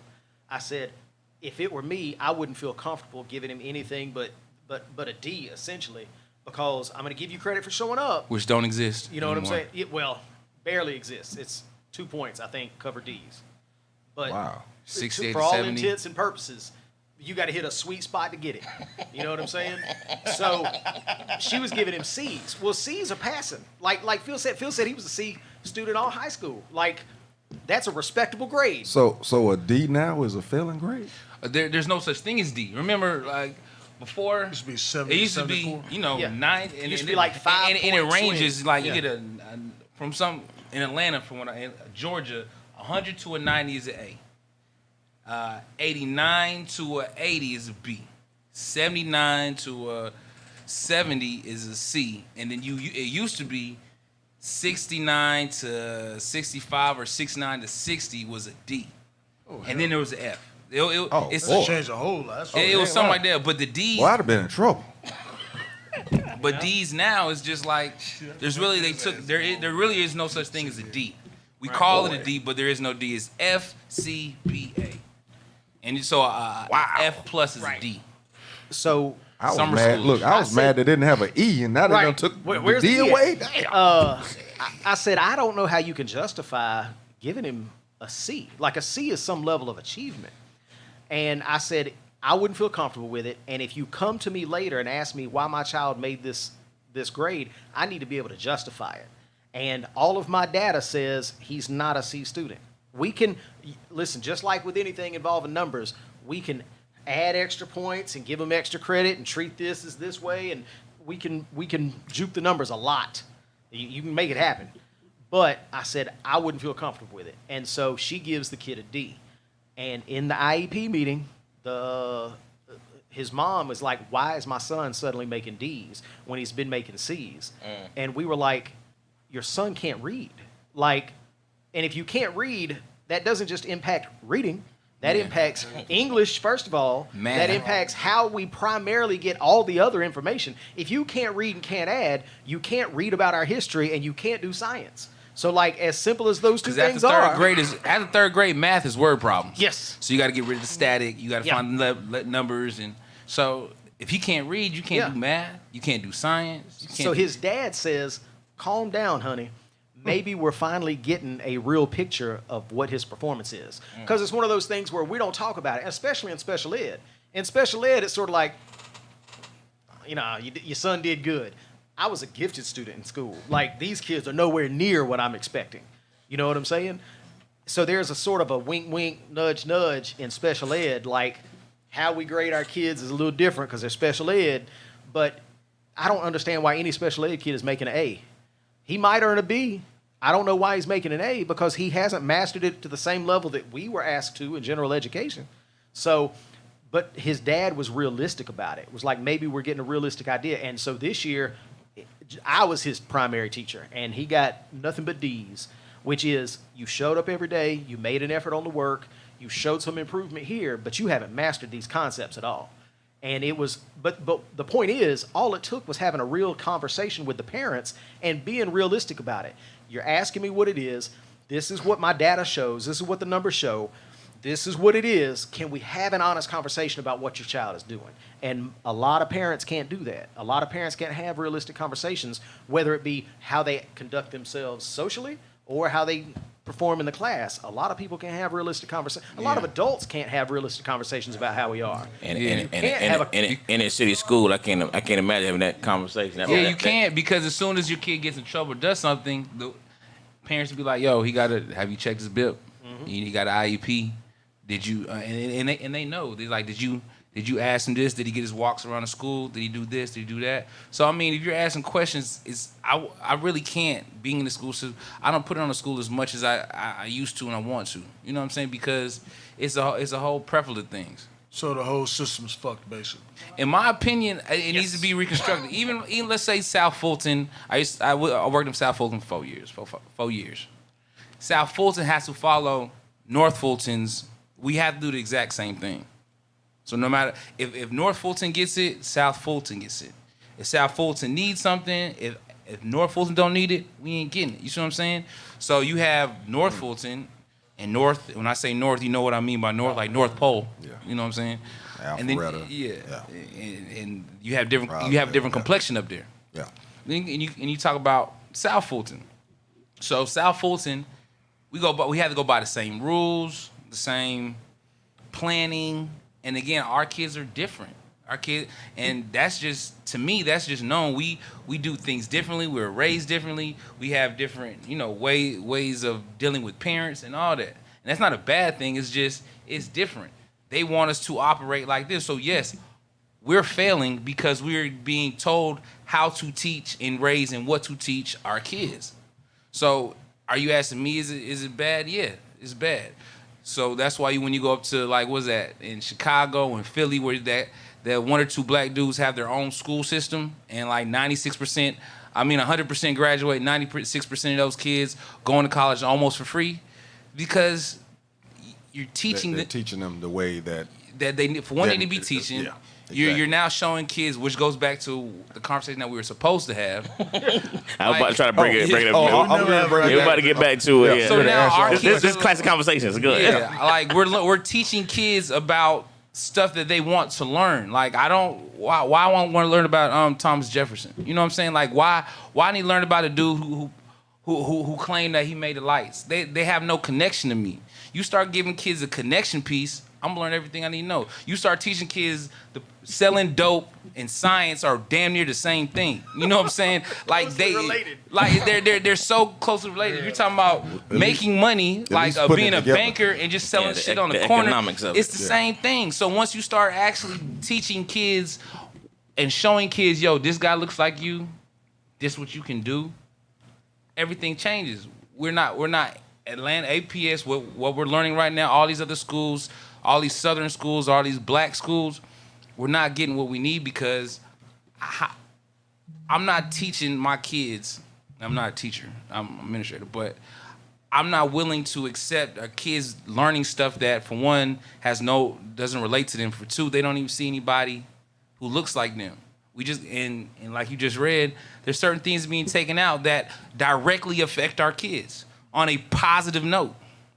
Good swing back into the topic, because everything, although we got off topic, we didn't really get off topic because all that stuff circles around back to this point and how this happens. Go ahead. educators up here. Critical race theory. Give me your definitions. It doesn't affect your school, though. Okay? No, only if I let it. Critical race theory is an academic movement of civil rights scholars and activists in the United States who seek to critically examine the law as it intersects with issues of race and to challenge mainstream liberal approaches to racial justice. Critical race theory examines social, cultural, and legal issues as they relate to race and racism. Also known as letting the people know why white people are so far advanced than every other race in America. Now, this is what the governor said. He said that basically critical race theory is making it clear this dangerous anti-American ideology has no place in Georgia classrooms. He's So correct. he's basically from saying- the sense that you've heard him say racism is so American that when you protest racism, people think you're protesting America. Right. Okay? So from that standpoint, that's his viewpoint. You're telling me all of this stuff. You're talking about it being racism. I'm talking about America. You know what I'm saying? So it's all in how you frame it. You know what I'm saying? Which goes back to now which back to what I stated originally. Man, that trick you. You gotta knock everything that you believe in down and relearn. So yeah, from his perspective, he's absolutely right. Because racism is so much embedded in America, it's unreal. Especially the police system. But first, this is what the resolution, the bill said. First, the United States is not an American, a racist country. All right. But yet then he turned right around and said, if you're teaching about it, you're actually teaching about racism in America. Right. All right. It's in our founding documents. Okay? We 3/5. It's in our founding documents. So whether you think it's racism or not, there is a distinguished difference made in our founding documents between me and the rest of y'all. And it's and our country is founded on it. Okay? Then half the country decided that wasn't enough and we should go to war about it. So it wasn't enough that it was in the documents. We should fight about it. Right. Okay? Free commerce. Right. Which is a whole other thing. I'm barely a capitalist. You know what I'm saying? If we want to burn the whole system down, what to say? I'm gentle and I'm caring about people, but I'm ruthless about institutions. And that goes for all of them. That goes for education, police, financial. We could burn everything down and I'd be perfectly fine. You know what I'm saying? Because until we have an honest conversation about things, we're never going to heal those wounds. Okay? That's why when we talk about these things, in whatever podcast we're on at the time or whatever conversation we're having, all of my stuff, social media and whatnot, is directed at white people because y'all can decide what y'all need to do in y'all's community, and it's not for me to tell y'all how to feel about it or how to feel about the country or how to feel about what goes on. Not for me to tell you. I can listen to you tell me how you feel about it, and we can work from there. But I'm going to talk to my people because I can make a difference over here, and we can fix whatever we're doing. And if we fix our shit and you figure out whatever you got going on, then we can solve a problem. Applause button, bro. Somebody. But listen, and I can tell you, he's not just talking. 'Cause I've seen some of his arguments on his page with his fellow white folk. Billy, call in, Billy. And they be saying some things. I be like, whoa, but you come right back at them. I be like, but there be some very interesting conversations. It's easy. The first thing that's going to happen is, okay, what if we're racist? And then somebody's going to go, what about Chicago? Or, why don't you fix it? It's the rap music. Why don't you fix that? And my thing is always, if you want to talk to black people about black people, talk to black people about black people. Have at it. I am talking as a white person to other white people. Let's fix our shit and let them figure out what's going on because the problems you have are unique to the problems that I have. You know what I'm saying? So whatever solutions you have, whatever you see as the biggest problem, y'all figure that out. And if you need me to help, I can help, but it's not my spot. It's not my place to do. You know what I'm saying? I'm not white savior. I don't need to come in and tell you how to fix what's going on in the black community. It's not my deal. You know what I'm saying? But I can fix white people.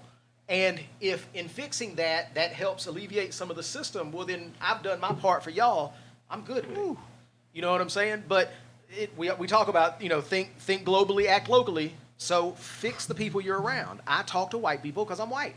I know how white people think. And I grew up in a black city, but I'm white and my experiences are white.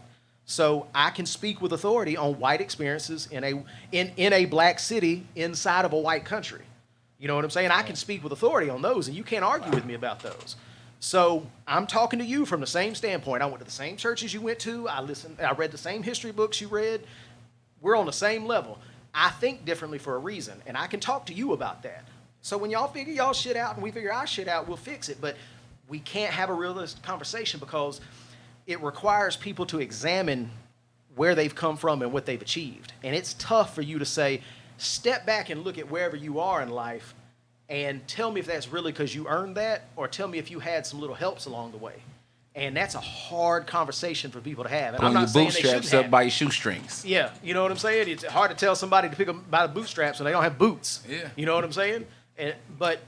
So that's a hard conversation to have. And I understand why people who look like me are uncomfortable having these discussions.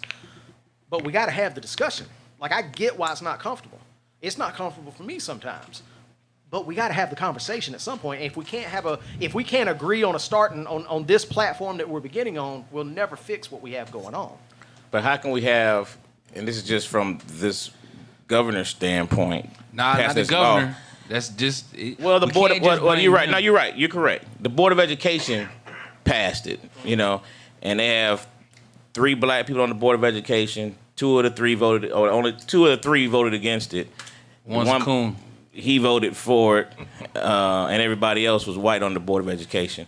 And then, like Nita just posted, yeah, you got this white lady crying about, I don't want my kids to learn about slavery. You know what I mean? And that's so they're trying to, act as if it didn't happen. But that's a classic Southern thing.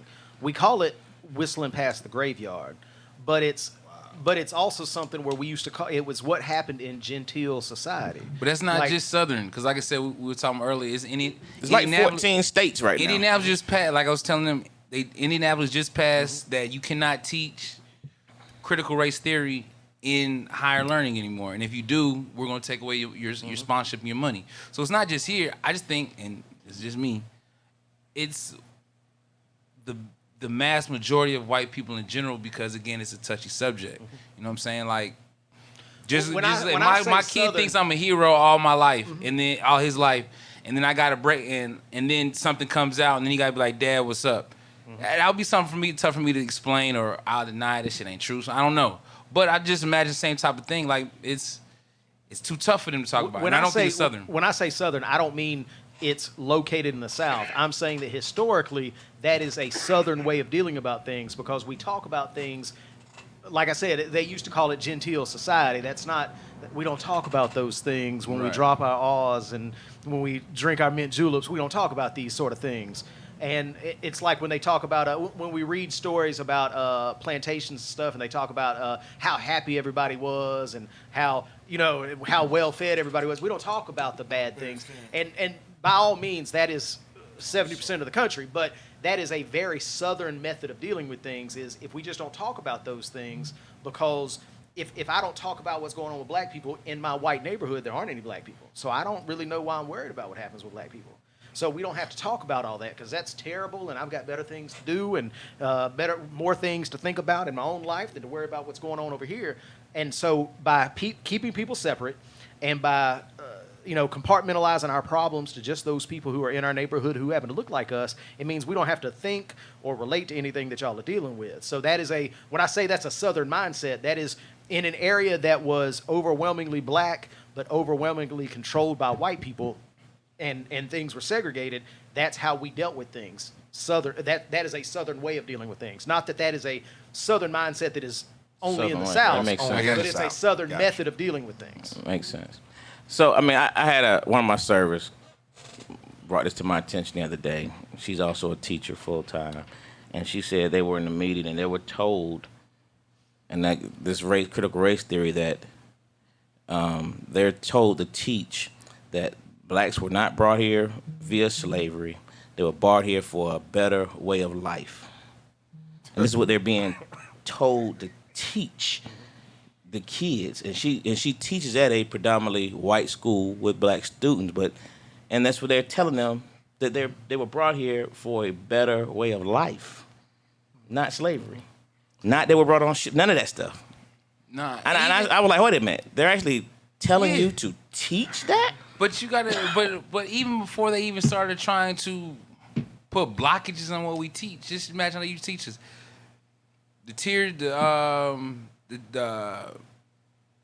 We've rarely ever talked about how we got here. You know, we was just quote unquote brought over. They don't ever even acknowledge that it's brutality involved and everything else. Only 10% of the people they took made it to places they were supposed to go. Correct. You know how large that number is? If only 10%, and like so it's just always been like that. Now again, they're just really putting their foot down on what they want you to tell them, because certain things were being taught. The Trail of Tears, you know, that started being discussed more so than not. Mm-hmm. You know, they're not called Indians anymore. You know, they're called natives. Mm-hmm. You know, they're telling them they can't call them. Like, you're not going to talk about Native Americans going off what you're just reading right now. That's not in the history books no more. The Native Americans have been completely removed if all this goes down. So, but I'm trying to understand why y'all are surprised. We've taught, and I, you know, we've taught. I know throughout our lives, we've taught an American myth, and that's even as far as the role that we play in the rest of the world. You know what I'm saying?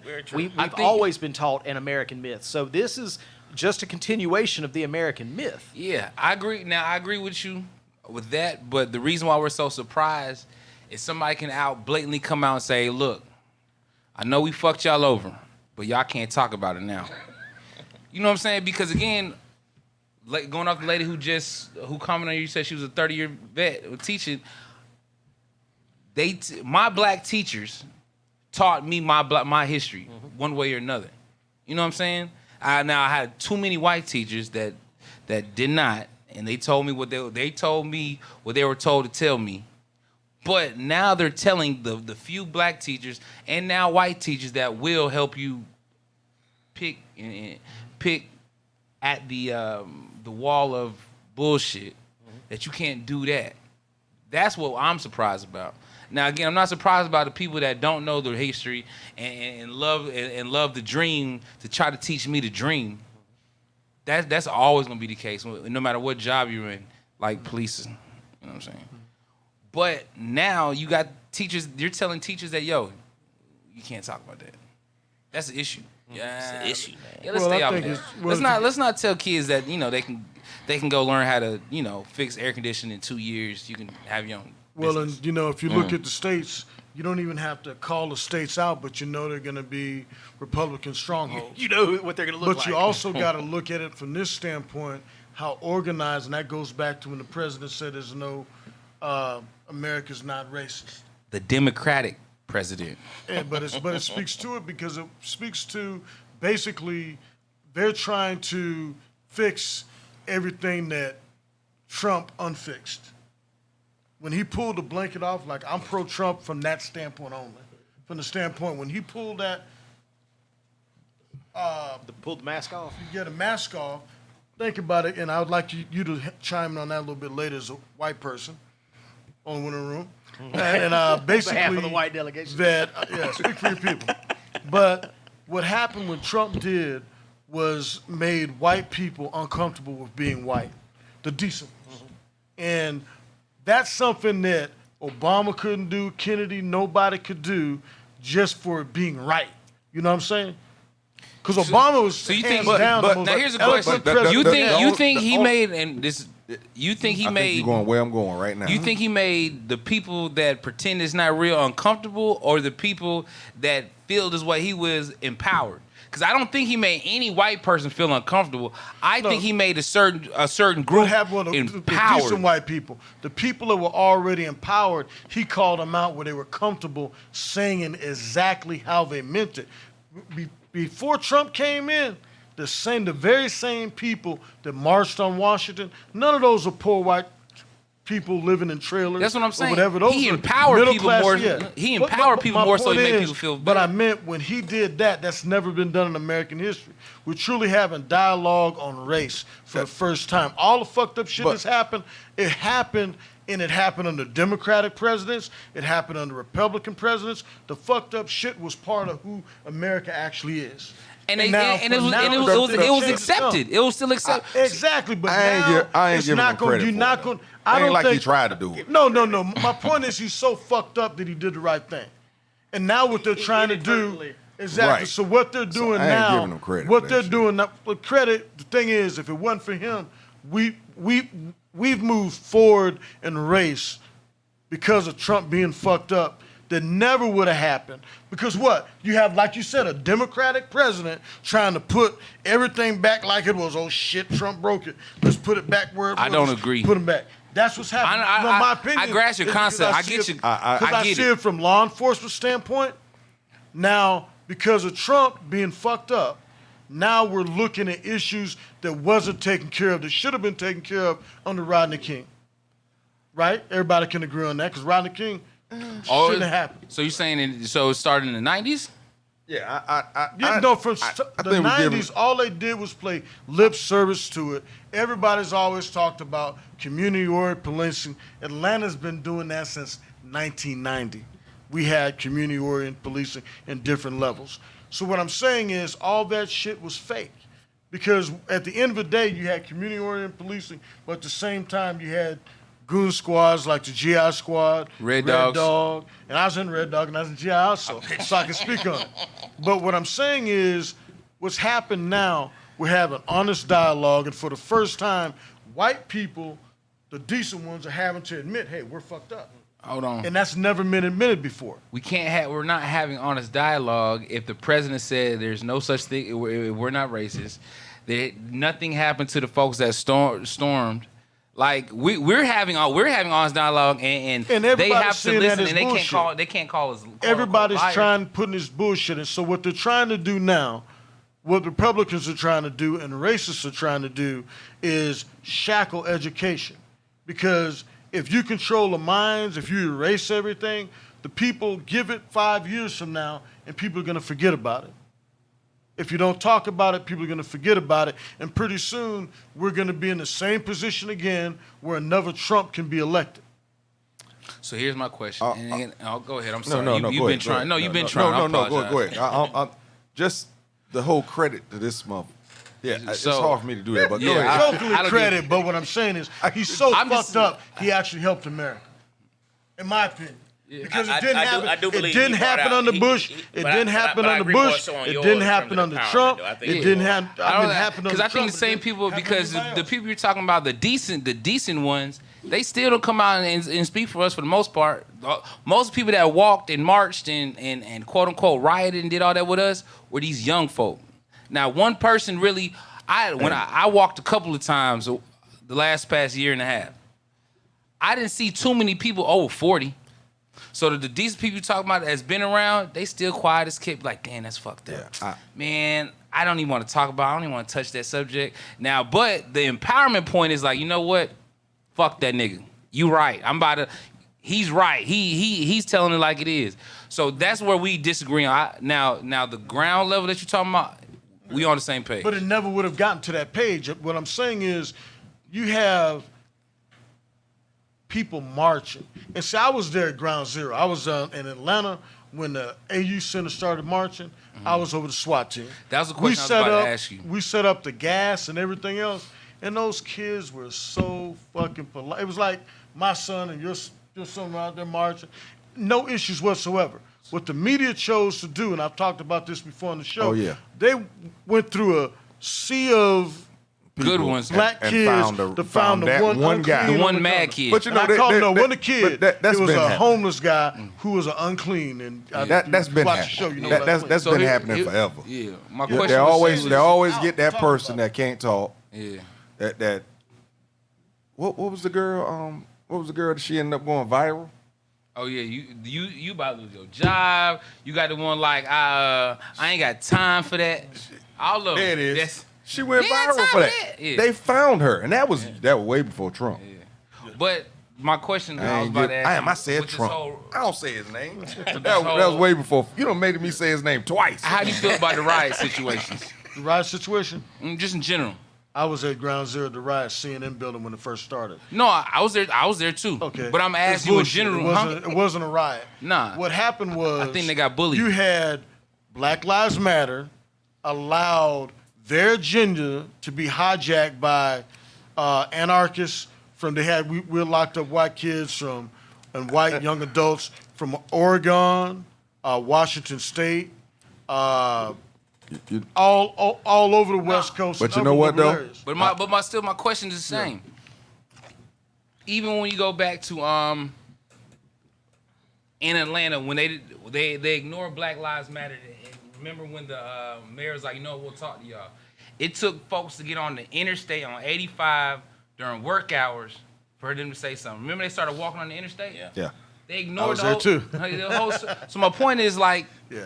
I get into it a lot with a lot of people, parents included, about the importance of rioting. Like not rioting. Not the looting No, part. not rioting. Not looting. No, I'm not talking rioting. They weren't right. See, this is. No, I'm talking about in general. What I'm talking about You're in doing general. what white media did. No. White media said riot. I was out there. Those kids weren't rioting. I didn't ask they about walked. our kids. They weren't. No, that's not. That's not. They what weren't. I don't think you're hearing what I'm asking. I'm yeah. saying I'm not talking about. I didn't ask you about the Atlanta riot. I'm saying rioting in general. I'm totally against rioting. Now, social, when you get in there, because what rioting means that you've gone out of control, you're burning, you're looting. That's rioting. Social discord, when you're walking onto the interstate, that was peaceful. When we told those kids to go, we grabbed them like that, they went. In fact, we went down there and loaded for bear, and we ended up walking and talking. The whole time they marched, and you can get any AU Center kid that was actually part of that, they're probably in the business world now, will say, no, we talked to the Atlanta police. Those are decent kids. These were all young black people. They chose to make it into an unclean thing because, like I said, there was kids out there, Kappas, Omegas, everybody, and they walked through a sea of those kids to find the one unclean on the corner and talk to him and let him, fuck the police. Those kids were not about that. And what I hate when rioting is put in that same context because in Atlanta there wasn't, in the vast majority all over the country, it wasn't until they were revved up. A lot of the heavy tactics by some of the other police departments turned it into rioting, but it was social discourse, and it's covered under the Constitution. Rioting is not covered. I wasn't talking about social discourse. This is where, like I said, I wasn't out there, and I watched a lot of it on the news. But it happened, y'all understand, this happened right at the beginning of the pandemic. And I feel that a lot of the rioting part, some of it didn't have to do with the police being over aggressive. Some of it had to do with just, there was some criminals that was at home and figured out, but that's what they weren't part of it. Yeah. I can go out at, now it's 10 o'clock. All of the Black Lives Matter people was home. You're basically talking there was about NBA Lennox players. Mall. You talking about Lennox Mall? Yeah, there was NBA players walking out there. We didn't see there was anybody. No issues. But then all of a sudden you see people. I posted it on my Facebook page. I recorded it. I'm like, what the hell does kicking a martyr sign have to do with what's going on? These were sometimes it was just criminals. They were dropping off doing bricks, criminalistic behavior that they hadn't been able to do. We didn't see any kids, they hadn't been able to steal anything. They hadn't been able to break in anything because everything had been closed. They went down there protesting. They didn't come out. The ones that went to Phillips and Lennox were the thugs in Atlanta, and they went out in force. Prior to that, like I said, we were having conversations with them. I'm totally in But that. I was talking to the law a good bit. But I think when I was talking about like maybe in Minnesota, when they actually went ahead and burned down the police department. It's the same thing. You let thugs take over a good message. Yeah. Because you got to realize who's suffering now from the backlash of Black Lives Matter caused a lot of police officers. Now, it's race involved in it too, because a lot of people, a lot of officers have said, hands off. Let them see that they need us. But after that, this is when that's when, and again, I argued again that I thought it was more so staged. But after that Minnesota stuff, more police than normal were more so accepting and understanding. Y'all was out there taking knees with us. Like, let's talk about it. Let's walk together. I call bullshit. If you go to Atlanta, if you go roll the shit back, and you'll see Atlanta police officers, because we had to pull a couple off the line. A lot of the young officers got so emotional, we had to pull them off the line. officers were taking part in it, white and black. And that's the biggest thing that Black Lives Matter and a lot of African Americans got to understand. A lot of white cops aren't racist because there's a lot of other shit. Think about it. In racist ass America, there's a lot of shit a white boy can do other than pick up a gun and be a cop. That pays a hell of a lot more.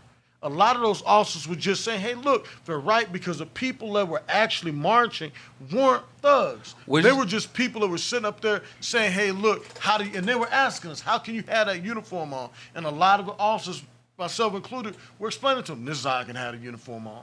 And what's happening now is come full circle, the thin blue line, like people like to talk about, is protecting, just like they're trying to say, size this down. A lot of departments are doing the same thing. They're trying to protect the old way of doing things. Now, Atlanta, that's not the case. We've been forward thinking all along. But across the country, law enforcement's changing because a lot of people didn't agree with it for the longest. The thing I think that's hurting African Americans, a lot of people want to make it seem like there's a boogeyman on every corner. There's not. There's not. There's not that many African American males killed. How they beat them, and I've said it on the show before, is with a pen. When you give somebody a felony charge, it carries a lot more weight than an ass whooping. And that's what I think needs to be monitored and tracked more so. A nationalized police force would change a lot, academies and things of that nature. When all of that happened, this is when I started saying we have to start, and Angelo heard me say it all the time, we have the, at that moment, and we still do kind of, at that moment we had the country's ear. And we needed to clean up our own backyard because we had a lot of people out there that was doing more damage than anything. And these were the criminalistic people. Again, you know, when you got criminals in the house for 3 months. People that took over Wendy's. They can't do nothing because everything was closed. Yeah, now that. No, the people that took over Wendy's, I said took over. I didn't say it wasn't burned up by a white girl, but the people that took over Wendy's were the thugs that were involved in it. The same one, the same Wendy's, the ones that shot the little girl for that Wendy's. That wasn't a white girl with that AR that shot the young black girl who was at the liquor store with her parents. So like I said, like you said, there's a lot we have to clean up. But I hate when people try to make, because what happened in Atlanta, to me, was beautiful. I've never seen that many people of color, other than black, and black people together in a positive role in a long time. That was all black people and sprinkling whites in there, and then more whites started coming, college-age kids mostly. But there were so many black people, like you said, they got their strollers and got the hell on tonight. They did the little photo bit, got the Mars, okay, let's go. You guys gonna be back tomorrow? And they left. It was what the anarchists that stuck around, black and white, and the thugs that came out and they headed straight to Lenox. They weren't not in the same hemisphere. They waited till the clock struck 12 and it started. Probably about 10:30. They came out a little earlier than 12. By 12, they were full force, but most of the right people was at home by then. But America is racist. Yeah, I'm with you. Just clarify. Yeah, we keep on going off, but Yeah. Which is great dialogue. But yeah, it it is. is.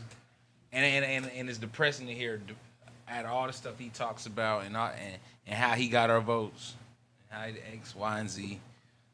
For him to say that, for two. You didn't vote for him, you weren't black. Huh? Yeah. So it's just they Democrats, Republicans, they neck and neck to me. Well, it's politics, man. Politics is just BS by itself. But, you know, I was trying to understand, because like you said, because then, you know, the VP came back and said the same thing. And I was just, when I heard it said, I was trying to figure out where are they going with this? What are they? Do they have an underlying meaning to it? Because to say this country is not racist when it was built off of racism, you know what I mean? The Constitution is racist by itself. Every major organization just is embedded. Well, what if? Let me pose a question. My wife, very astute politically, very outspoken, said that the thing that she respects the most about the GOP is that they are win at all costs. For whatever they personally thought about Trump, he helped them accomplish some goals because he got them 3, Supreme Court justices. He got, so as ugly as he may be and as unfathomable as it is that he represented people, he was able to allow them while he was out distracting all of everybody, they were able to accomplish these things behind him. Is it possible that they have learned from this and are saying whatever they need to say to get people to calm down and listen to them, and that we are looking at it from the standpoint of, well, why can't you just call a spade and admit what it is? Is there a possibility that they're just like, we're going to take a page out of the GOP notebook and we're going to say whatever we need to say to get everybody to work with us and get everybody on our side? Is it possible that they're thinking that far ahead, or is that wishful thinking on my part? That's exactly what they're doing. I don't think they are. What? I think it's more simple. Then why say it? I think what he did was just trying to part the Red Sea. We talking about the same Democrats that got in dashikis and took knees. Right? Same Am I ones. tripping? That's what we're talking about, right? Yeah. Yeah. Right. Look like just white Lion King everywhere. Nah, man. But until it changes, like I said, and I think they're setting things up, everything's set up and right for we'll have another Republican president for 4 years. Because what they're setting up now, you got to look at the crime rate is through the roof. You say so? You're saying the crime rate is through? So you're saying the crime rate is worse than it was? Oh hell yes. Not even close. It's violent crime is a lot worse now. Matter of fact, even so. Wait, not worse in what time frame? Are you talking about since the 80s, or are we talking about since 2007? I'm talking about just in general. It is higher now than it has been in the past 5 years. Is it higher now because it was in '95? And again, has it gone up because of what you see in social media and everything's being recorded and everything's easier because you have cameras everywhere? No, stats say it's gone up. It's gone up because we shooting each other Yeah, and robbing people. Yeah, at all-time high. At all-time high. Matter of fact, I'll say these questions for a different time. No, go ahead. This is a classic conversation. That's right. We go all over the place, I bro. just didn't want to. The whole defund the police movement. How do you feel about that? Bullshit. So now, and again, this is just me, my thought process.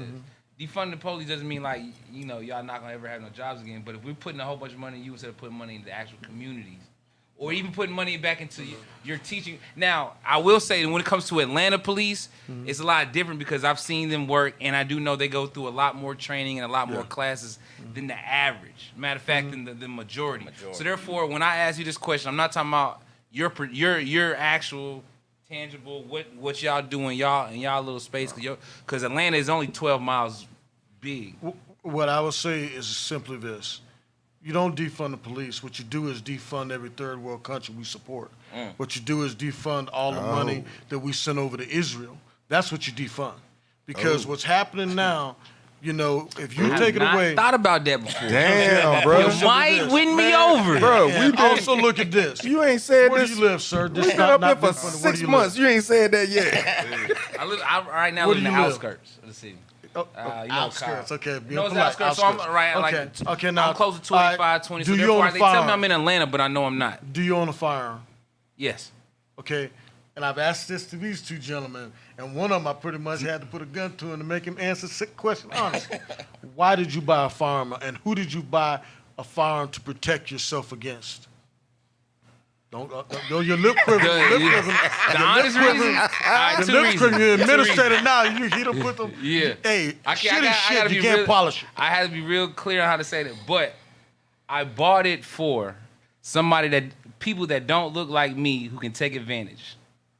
I didn't buy it for anything else but for my protection against people that don't look like me. I feel comfortable in my environment when it comes to around black. Even I work in the inner city, I feel comfortable there. You saying bullshit, but it ain't. I got a house behind Douglas. I got a house behind Doug, Dixie Hill. Used to be a crack I know exactly. street. I used to be a crack street. That's cool, so you should know. But guess what? I had a dog in my yard, and my dog that owned the house, every time he barked, I had 2 or 3 neighbors that called me every day to tell me if there's something going on around my house. I have like. Oh yeah, it's beautiful. Dixie Hill was not a beautiful neighborhood. When I bought my house, it wasn't a beautiful neighborhood. I bought my house on a crack street. Y'all moved in, but it was still a beautiful neighborhood. What happened was you have African American working class people that are trapped in with the uncleans. And nobody cared into the black buppies. The white people started moving in and taking back over those areas. Okay, think about that big ass park. The big ass park that's over by the dome now. I mean, by the Georgia You're talking Dome. about gentrification. Oh, yeah, okay. For gentrification, before then, parks weren't needed. Parks weren't needed. They were, but they only brought them in because of white people coming. As Atlanta public school teacher, when did what's that school? Matter of fact, theme school. When did the theme school come I'll off tell you Memorial this. Drive? This is what happened when you want to talk about Atlanta. They've been playing chess. When I say they, I've been talking about the people up top, and those people up top don't normally look like me. They've been playing chess for the longest. 3 times ago, before Kasim Reed, guess what? They started trying to introduce white people being mayors in our city. When's the last time a white mayor or even ran for our city? It's been a very long time. They took out Bankhead. They took off Sims. They knocked down all the projects. Who's they? Huh? Who's they? They. Spell out who's they. Because I don't think you know who they is. Who they is? They're white? They is Shirley Franklin, sir. Huh? Shirley Franklin did that. Did what? Shut down the projects. No, see, you're saying and this is my thought. You're saying Shirley Franklin, it happened on her watch. But my point is, everything was systematically done, and then once all those streets and everything was knocked down, they introduced trying to get a white mayor in here. He didn't win, but she was close. She didn't win. She didn't win, but she was close. And then guess what they started doing? They started putting money into the quote-unquote schools all of a sudden. Coretta Scott King all of a sudden got $1 million makeover. Best Academy, $1 million makeover. They started redoing all these schools, and then they call them academies. Right? And then guess what? And now it happened in East Atlanta. I'm retired. I can talk about it. All that happened. Look. No, did it happen in East Atlanta? No, it happened before then. Did it happen in East Atlanta? What basically happened is it happened in East Atlanta. It happened in East Atlanta. You know where else it happened? You know Techwood. You remember Techwood? Yeah. You remember how? High School. You remember how? Centennial Elementary. No, not the schools. The area. You remember how? You remember what Techwood was? What's Atlantic Station built on? What's it built on? Techwood was the first ghetto in America. You know what they did? They slowly in America. I don't know if you knew that. First ghetto made in America. No, you're Google wrong it. about that. Google Why it. was Techwood made? Why was Techwood? Techwood was the Why was first it originally ghetto. made? No. Why was Techwood Homes originally made? It was. They did what the Germans did and try to bring the ghetto over here to see how it worked. White people moved in, and guess what? Techwood Homes was made for servicemen returning after the war. That's what Techwood Homes was made. Now, what did it turn into? Techwood was the first ghetto in America. Google it. What did it turn into? I said, what was it originally designed for? A ghetto, a project. That's not what it's done. It is. All you gotta do is Google it. No, you pull it up. I know it. I used to work Techwood. No, but I know you weren't born when it was made. No, my point is I learned the history of Techwood. No, you learned your history of Techwood. I'm telling you what was originally established. But my point is, just like they did Techwood and turned it to Atlantic Station, the same way they did East Atlanta. And then you got $1 million homes back there out the first street over there by Cohen Middle School Boulevard. and Cohen Holland Boulevard. Although they're doing all that strategic, they started buying all that stuff. I bought my house for $5,000 and let it get suppressed around all the other stuff. And guess what? There's a house cattle corner for me going for $300,000.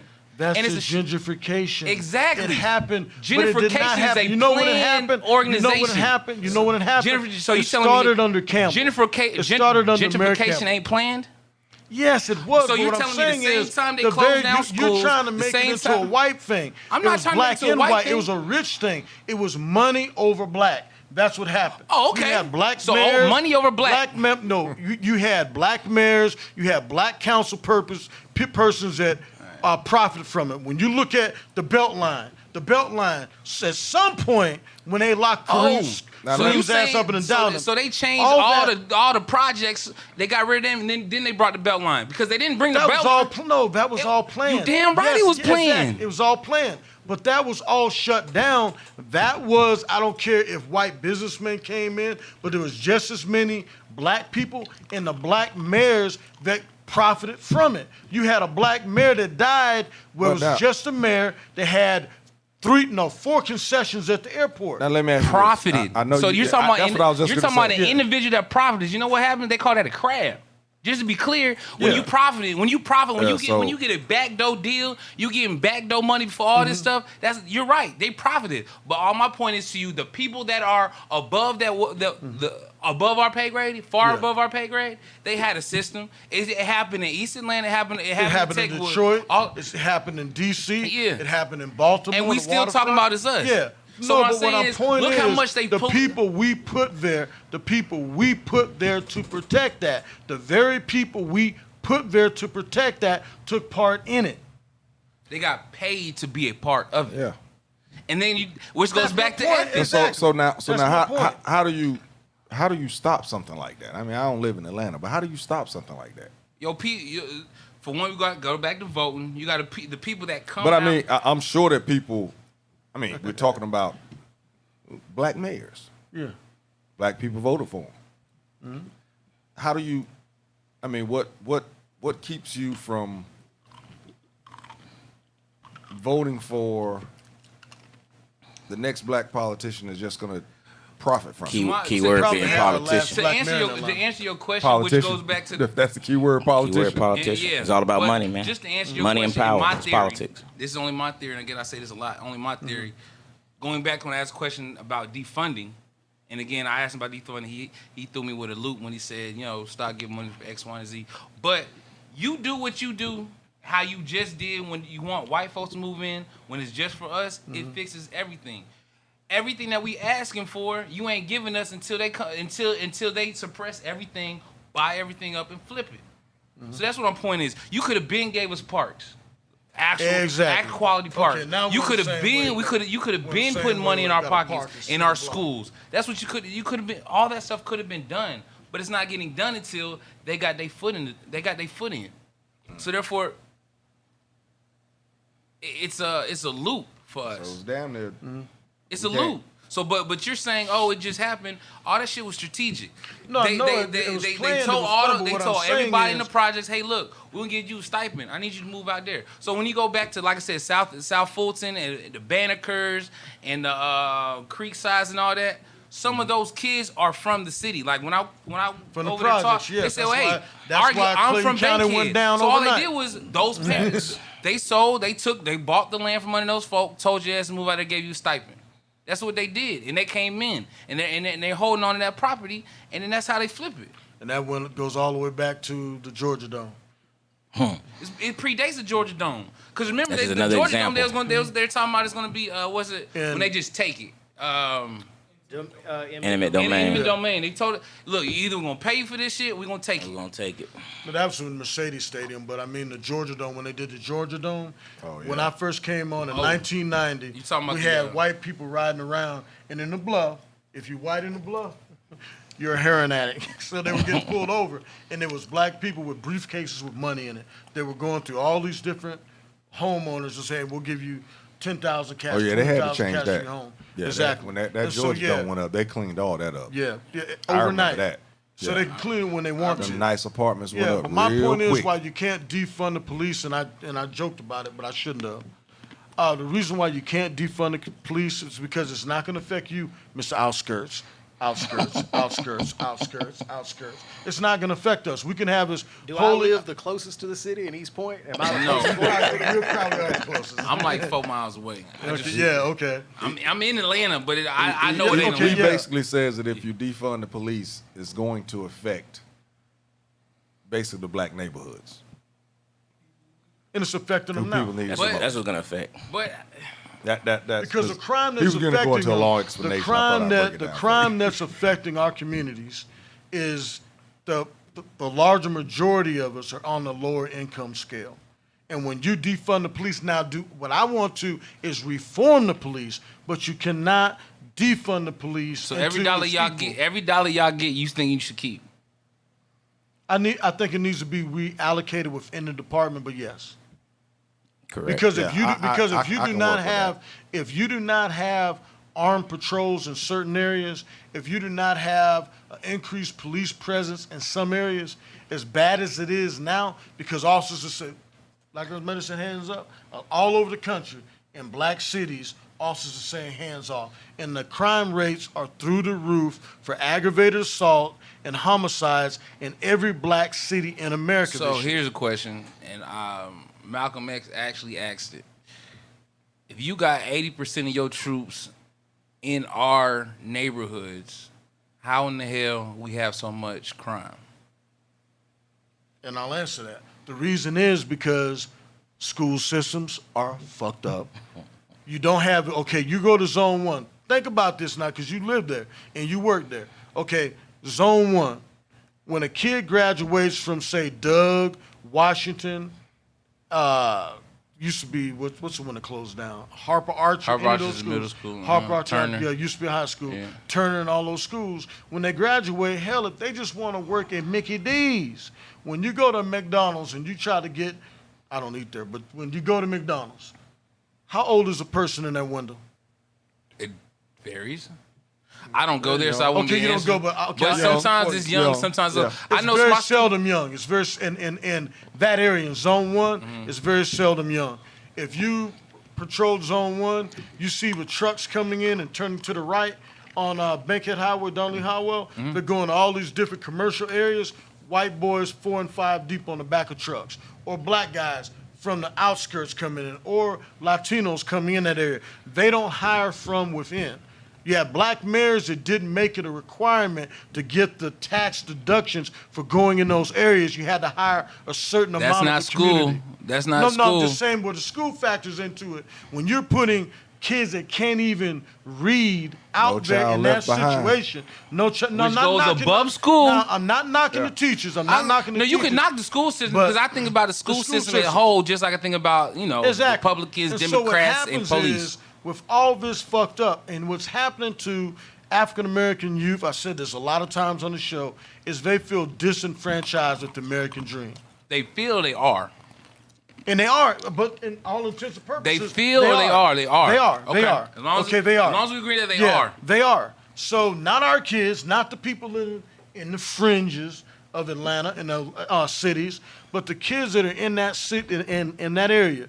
They're surrounded by uncleans that are basically psychological issues, that there's not a system in place because Reaganomics scuttlebutted the mental health care system in America. So now you've got these kids that need help, and then they don't get help. All you have is a commercialized penal system where they're arrested. So is Metro... Biden was part of that. Do you take Metro... Do you consider Metro part of the police department?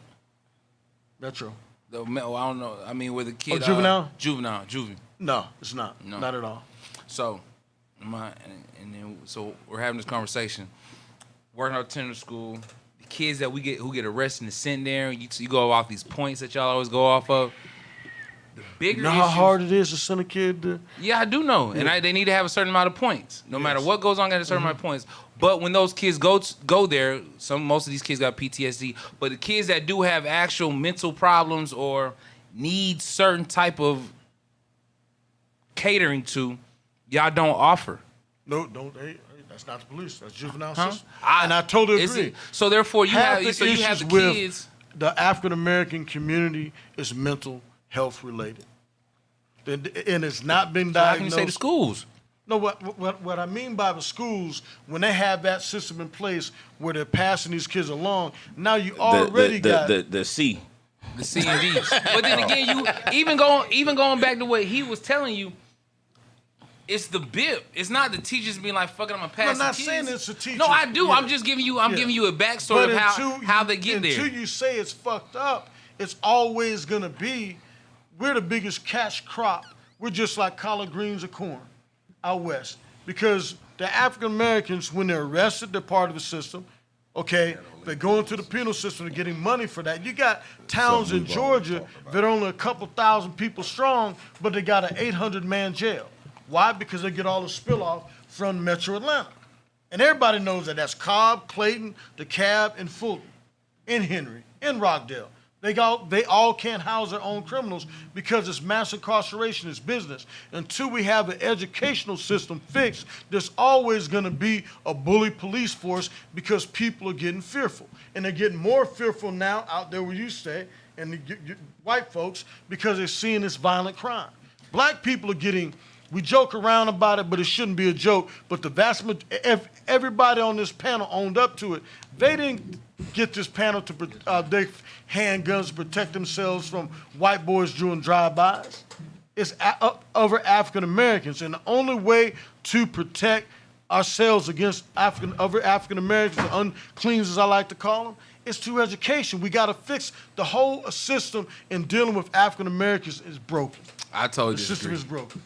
I understand what you're saying, but I disagree on so many different levels. It's unreal. Go ahead, Dwayne, real quick. I was gonna say, like, especially with the school system, is like you said, no child left behind.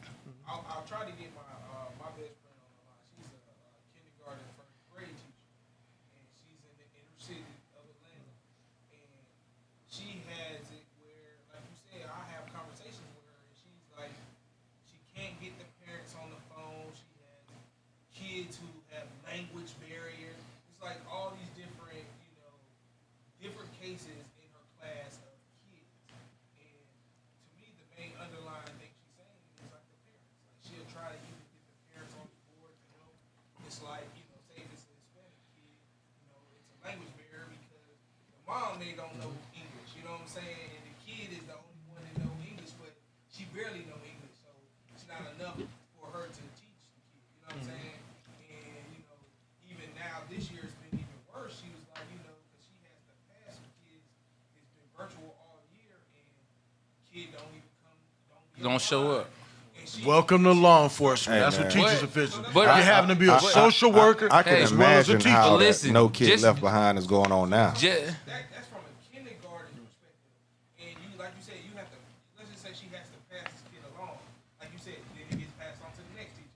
Next teacher problem is, That you gotta do the same thing. you know what I'm saying? And then when a teacher decides to say, "Hey, look, I'm not passing your kid," they got 6 different things that not the principal, but are telling them, I gotta supply 6 different reasons of why I'm not gonna fail you, and all stuff I did. But to be clear, education in the school system is not a reason why our black kids don't like cops. First, second, I didn't say that. No, you never hear me say that. no, but you're I saying didn't say like that. you get education, everything changes. No. You You say put you words get- in my mouth. No. I apologize What I if I simply am. said was, if you fix the educational system, and bring in vocational schools, which I advocate for, until you do that, we're forever going to be behind the 8 ball because we're not going to.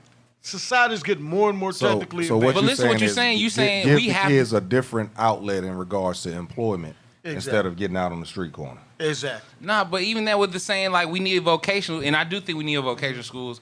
But in order to say, hey, look, our black kids just need vocational schools, is actually drawing a line saying, hey, look, you can't be successful in this avenue. You should we're go not here. saying that. I We're didn't not say saying you. that. I'm not saying you said that. Yeah. But I agree that we need vocational schools. But I also think in my mind, like once you start pushing only for vocational schools, you're now telling kids like you probably ain't gonna make this. You should go here. But before that, you got to understand about parents not going. Parents got to be in work. So they're not dealing with these kids. You know what I'm saying? Yeah. Fathers aren't home. So all that shit got to 73% be. of black kids are born into. I don't even know that stat. It's 73%. Yeah, but it's just like it's way more than just school and police. It is. Yeah. So therefore, it's a rat race. It's a setup for us. But in order for all that shit to change, honestly, our president, going back to what we really had to say, got to say, you know what, racism is real. And Like systemic racism is real. Once you tackle that juggernaut, our lives will change. Yeah, I think if that's done, as you were saying that Trump empowered people and it made us see 3 times. See. This guy, man.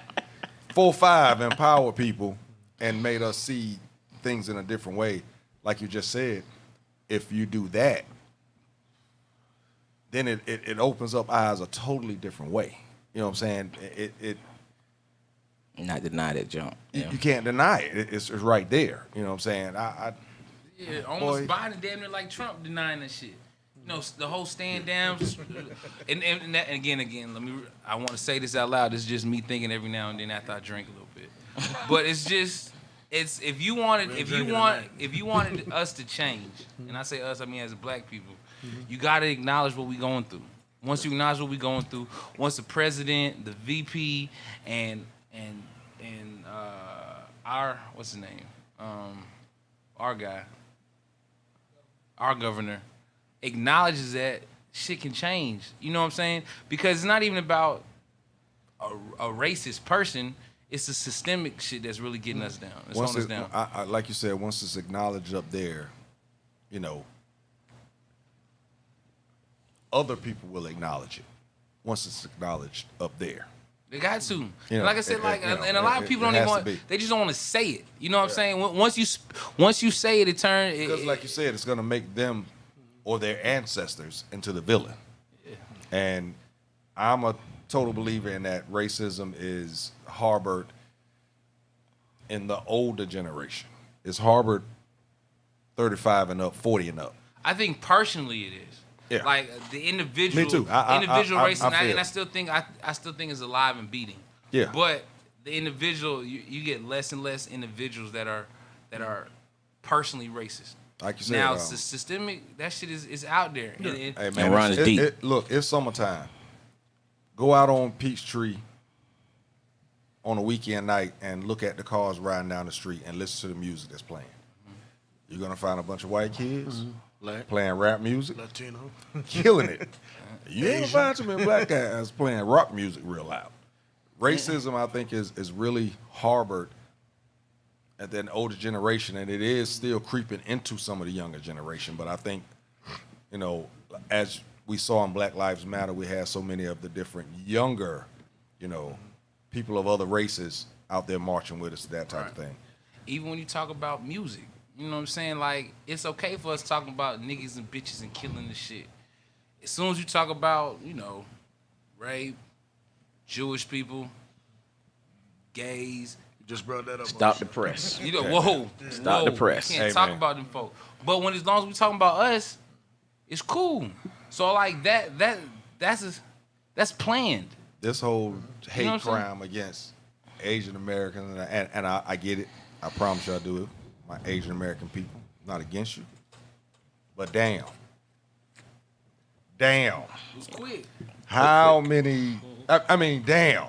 All it took was for, and again, not judging, you know, the professions of the people that was killed, but what it took was, you know, a couple of, I'm gonna go massage therapy, a couple of massage therapists to be murdered, and now y'all got a hate bill, a hate crime law that's out there. How many? But then again, you gotta go back. You gotta understand. Thinking about it, just if you want to call it a business person, it's easy to pay them $5 million. You acknowledge black folk, you got too much money to pay. I wouldn't do it either. I'll give you that one. You got to because y'all talked about that last week, right? Yeah. I missed it, or maybe the week before. But it's too much. It's too much to pay out. Facts. I still think vocational schools and the revamping of educational system will help because what you're talking about is going to take 100 years. I agree. If you bring vocational schools, we're not taking the kids away, but think about it.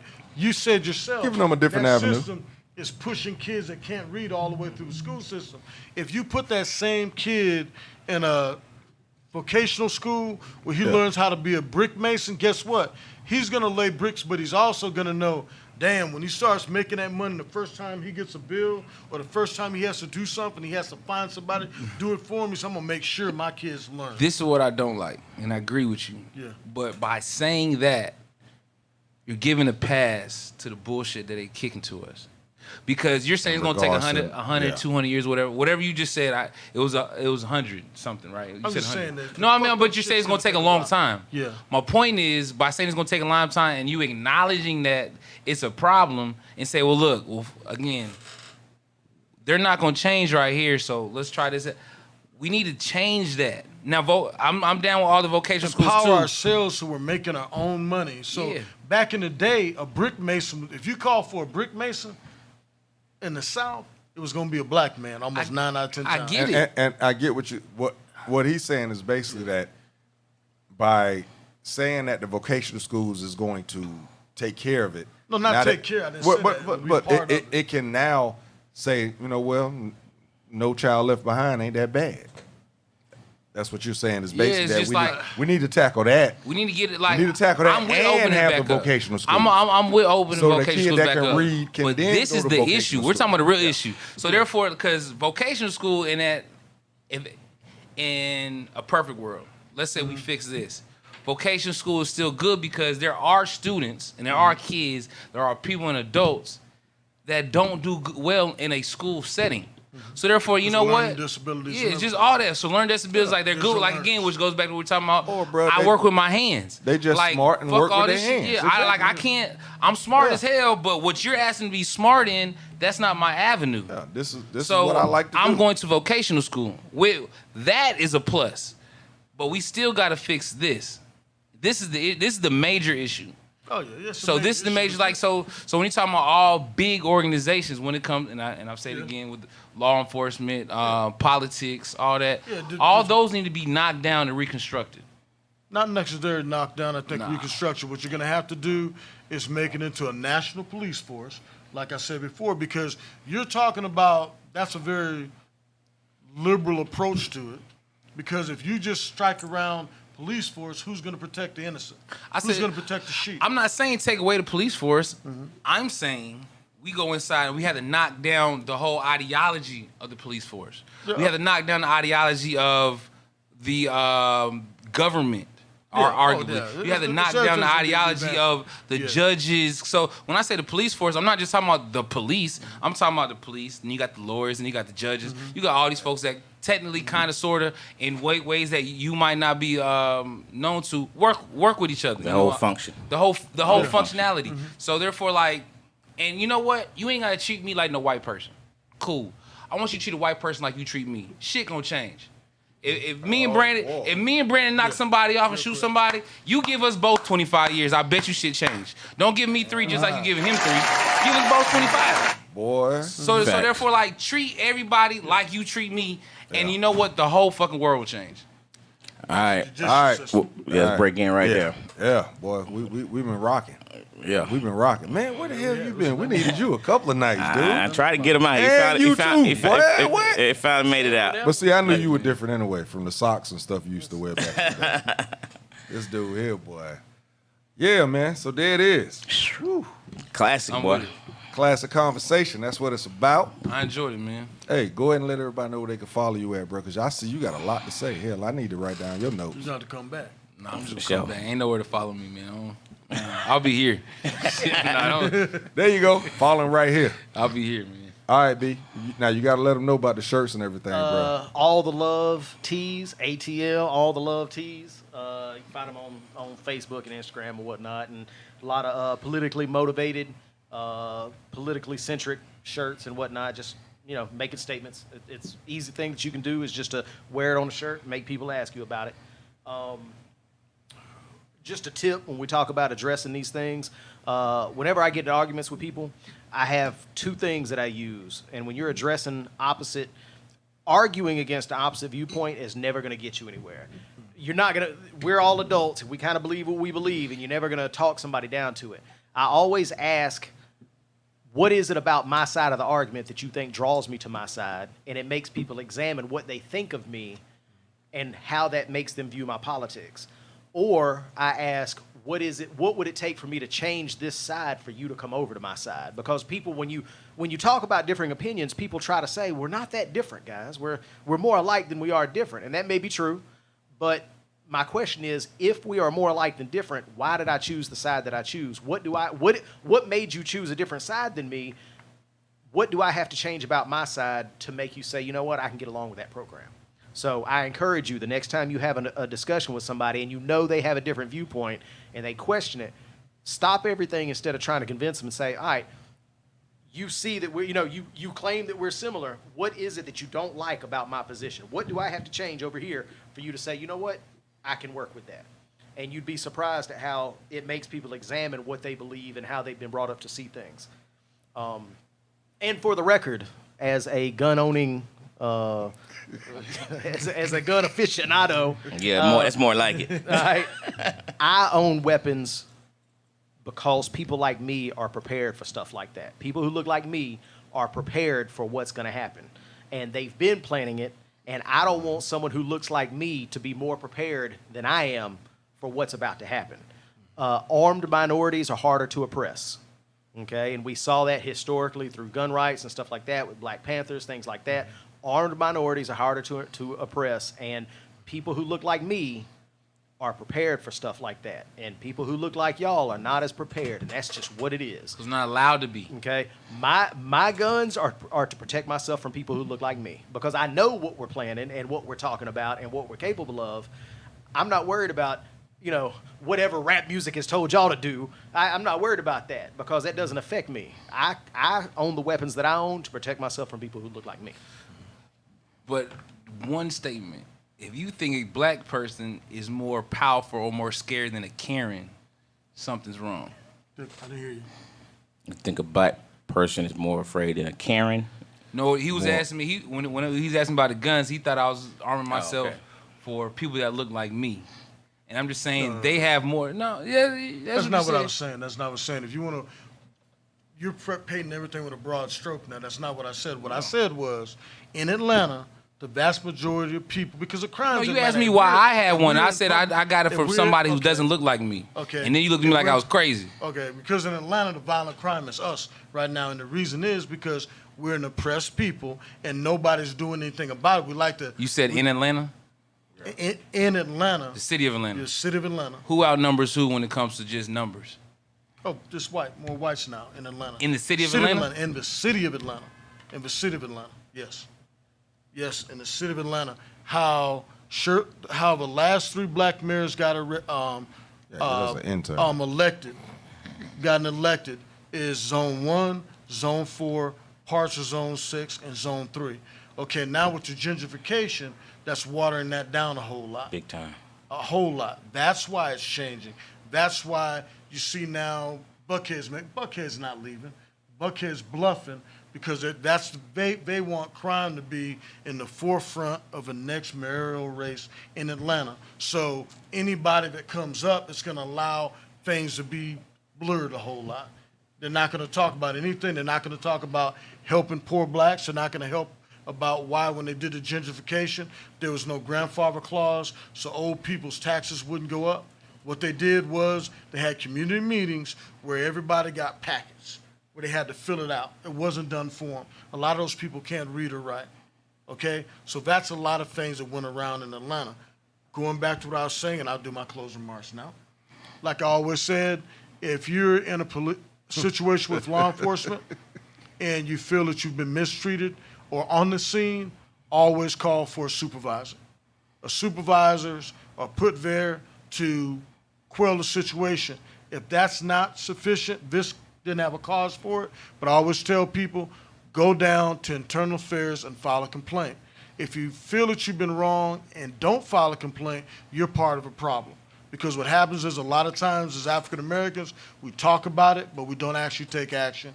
If you go down, good officers don't mind. Bad officers do, because now you're going to put a mark on that officer's record that hopefully with legislature in the near future is going to come out where anything dealing with brutality follows officers around. It currently doesn't do it. You have gypsy police officers that go department to department, file your complaint, follow through with it, and that'll bring about change. All right. I'm going to read a couple comments real quick from number one fan, Anita. And she was riding with JT. She said, please stop giving the P grabber credit for anything. It was President Obama who made certain white folks angry.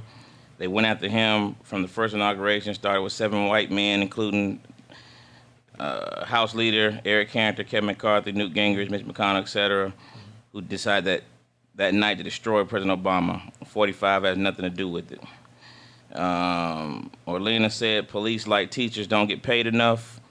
They don't need to fund, but change the focus. Make sure it's going to help with mental illness, and make sure trained mental health personnel are on call to assist on those calls. And remember, it's a big one. They built prisons based on children who can't read by 3rd grade, and who they are mainly hiring to teach our children. Other ways to keep us back. First, they put most of our boys in special ed classes. Now it's going back to what they started before. Don't teach those black they use the N word to read. Not just the teacher's fault. Not just the teacher's fault. Parents are sending children to school, can't write names, say or recognize letters, numbers, rhymes, etc. If they come to school unprepared, they start behind. So parents have to also invest in their children. That's right. Phil, she said, you sound like Booker T and W.B. Du Bois on them earlier statements you're making. Good comments. Thank you. Yeah, man. So, only thing I gotta say on my close, just I was real disappointed to hear about that Georgia education passed that. The one thing that I was telling the server said she did a waiver for her classroom and sent it home to the parents because she said she's gonna insert certain Black History things, and she sent the waiver home and said, and the waiver basically said, hey, if you don't want your child to hear these things, take them out my classroom because I'm not going to conform to the power of the teacher. Yeah. There are ways around it. Like, yeah, definitely. I recognize that I have the privilege of I can teach what I want to teach, and I can dare them to try to do something about it. I recognize that. But what you can do is, I had a student whose father was very conservative, and he didn't like some of the things that I taught because I took every opportunity I could to inject whatever Black History thing is happening that month or whatever, just to get them a full perspective of what goes on. And most of my kids were Black, so why not? His father had a problem with it, and his father spoke up about it. So I said, cool, we're going to do these things, and he doesn't have to. He can sit right over here, and you can send something from home for him to do. It's not required of it. I'm not going to penalize his grade, but we're all going to talk about this. And what happens is, when me and these 5 other kids talk about this, and you sit over there by yourself and draw, you ain't got to take part in this. You don't have to say anything. I don't need your input. It's cool. Your father doesn't want you to hear this. It's cool. The kids want to be a part of what's going on. So the kids will come over and listen. Buddy, I need you to go sit back at your desk. Your dad said you can't hear this. Now, if you want to listen from over there, you can, but we're going to talk about this. Which goes back again to what we were originally talking about. Kids want to learn. Mm-hmm. And then when the kids get when it finally clicks and their philosophy changes, parents are kind of, you know what I'm saying? The older folks are like, yo, this ain't it.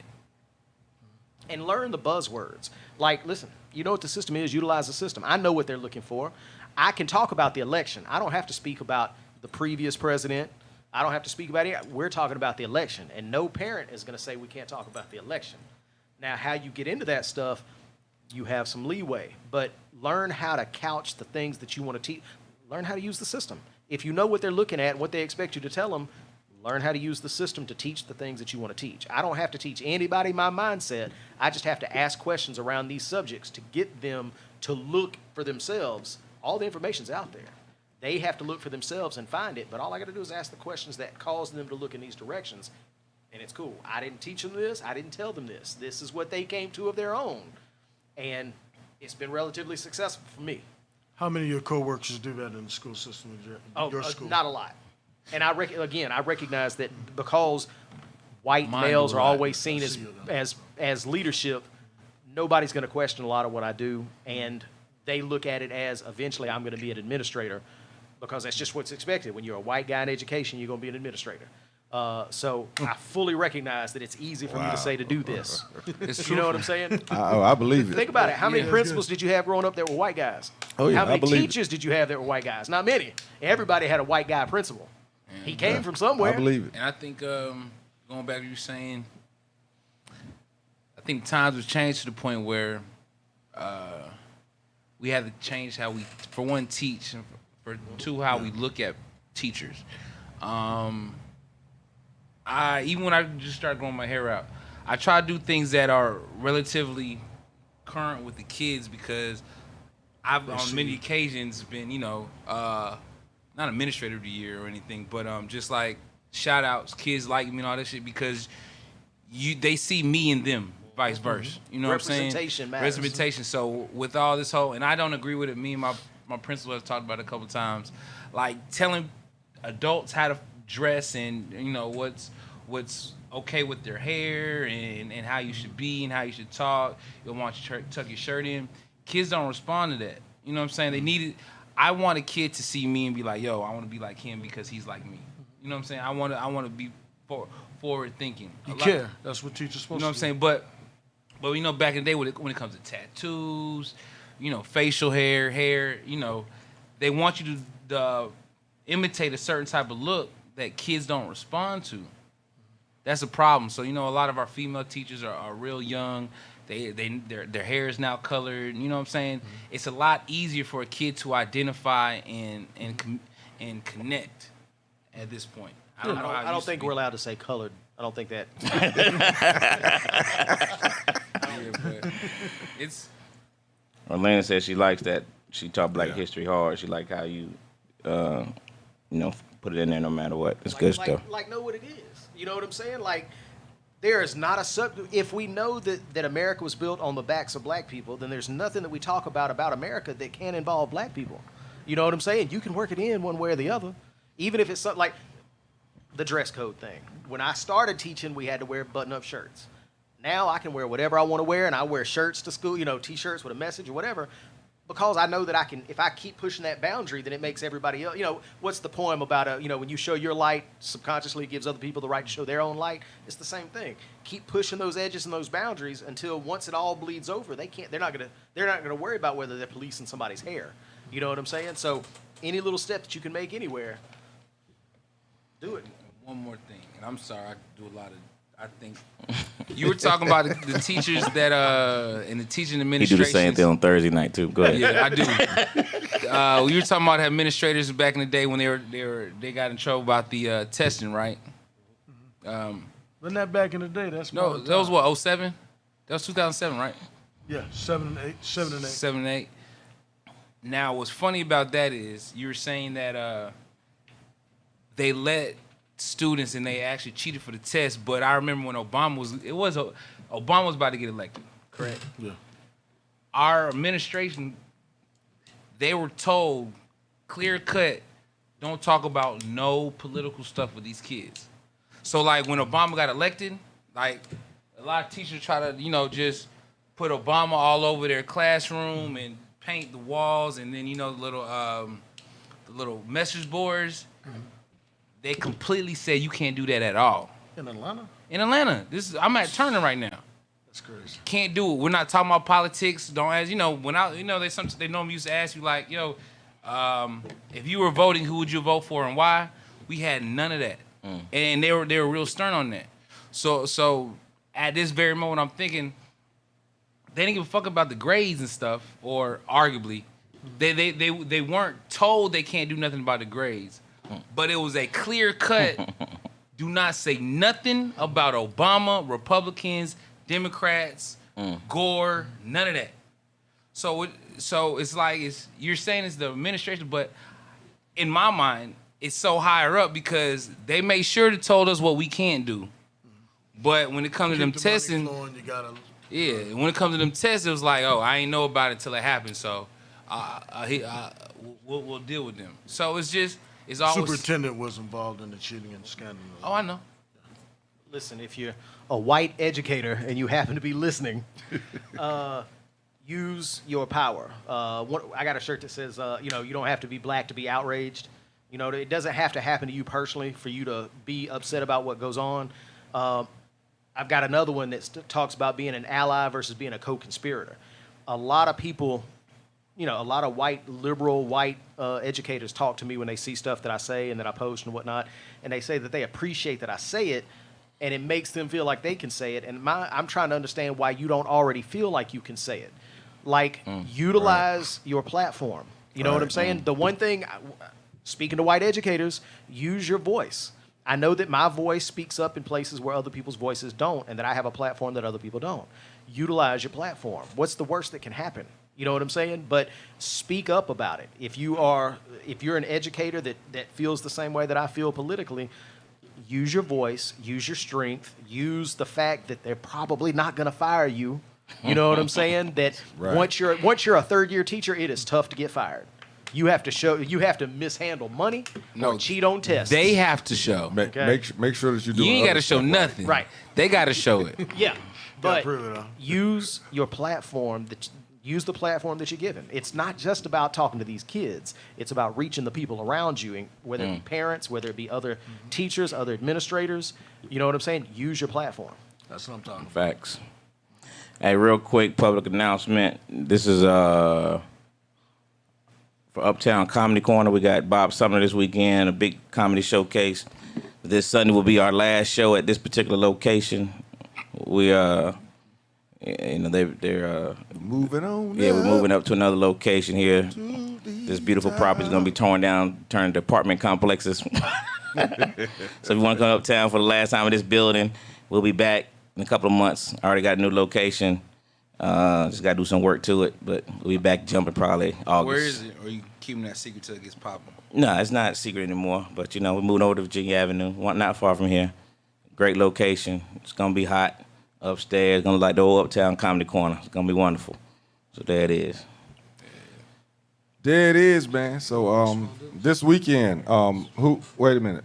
Tell them who's here again this weekend. We're doing this Bob Sumner Comedy Showcase, man. Got 50 comedians. D'Amico trying to add 10 more.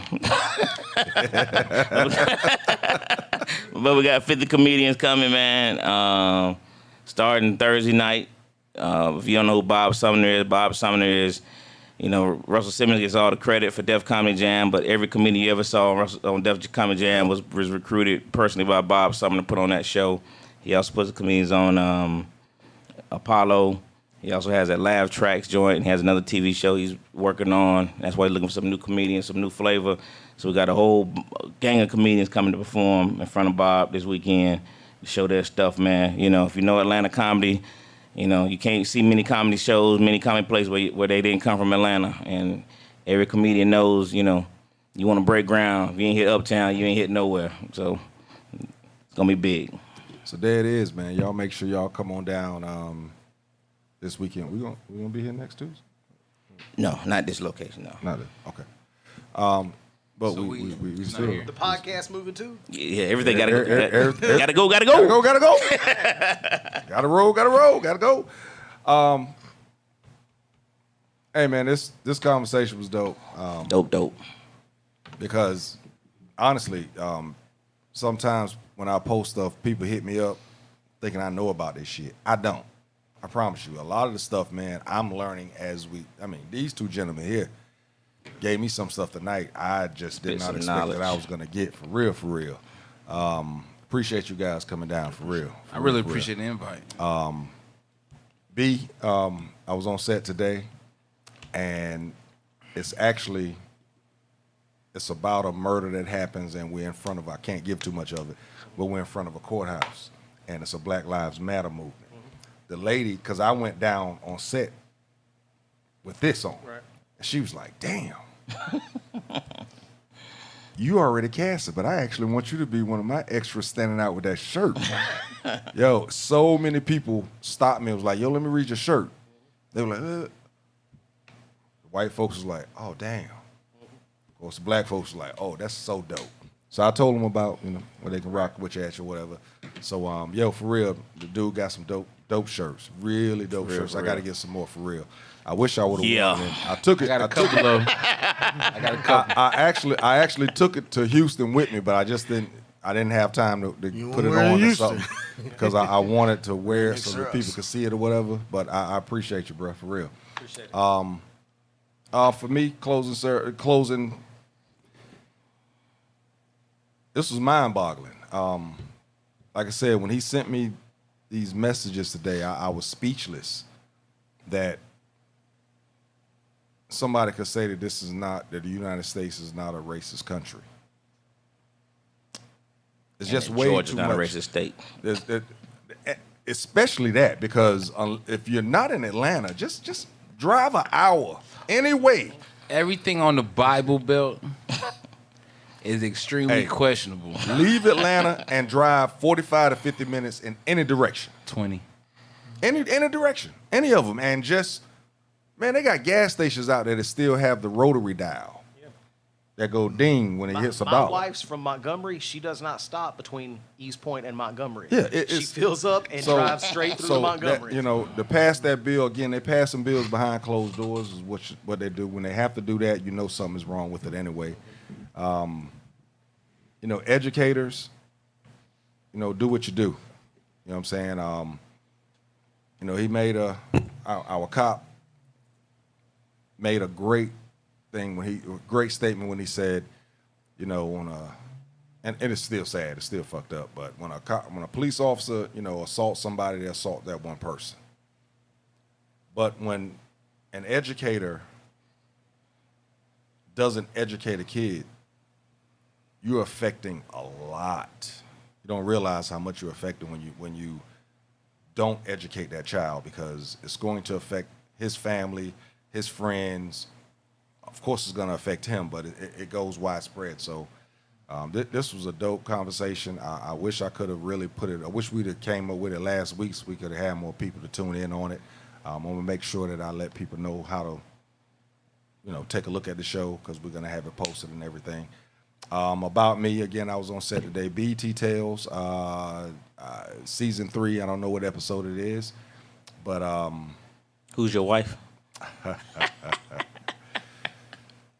Whew, I don't know if y'all looked at Zane Chronicles back in the day, but she was Zane. Yeah, man.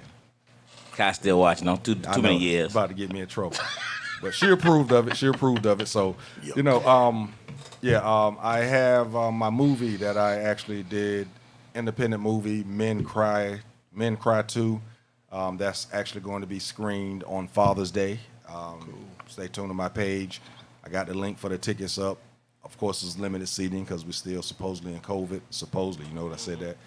Mask on, mask off. Yeah, my play is coming back out. Shit, I forgot the name of the damn play. I know it too. I'm thinking the name. I can't get it out either. I really forgot the name of the play. Damn. August 13th, 14th, and 15th, we got 3 shows. I will stay tuned to my page. I'll let you know. You'll post it. That's the one y'all ad. Oh, Shell of a Man. Damn. Shell of a Man is basically about 6 men, 6 issues, and it's unscripted, and basically we talk about some issues and how it affects you and your loved ones. August 13th, 14th, and 15th, we got 3 shows coming out. The movie, BET Tales. Yeah, I think that's good enough. Real quick, man. The famous quote: "Think globally, act locally." Globally, act locally. This bill that was passed by the Georgia Board of Education, everybody at Georgia Board of Education is voted in. That's right. Mm-hmm.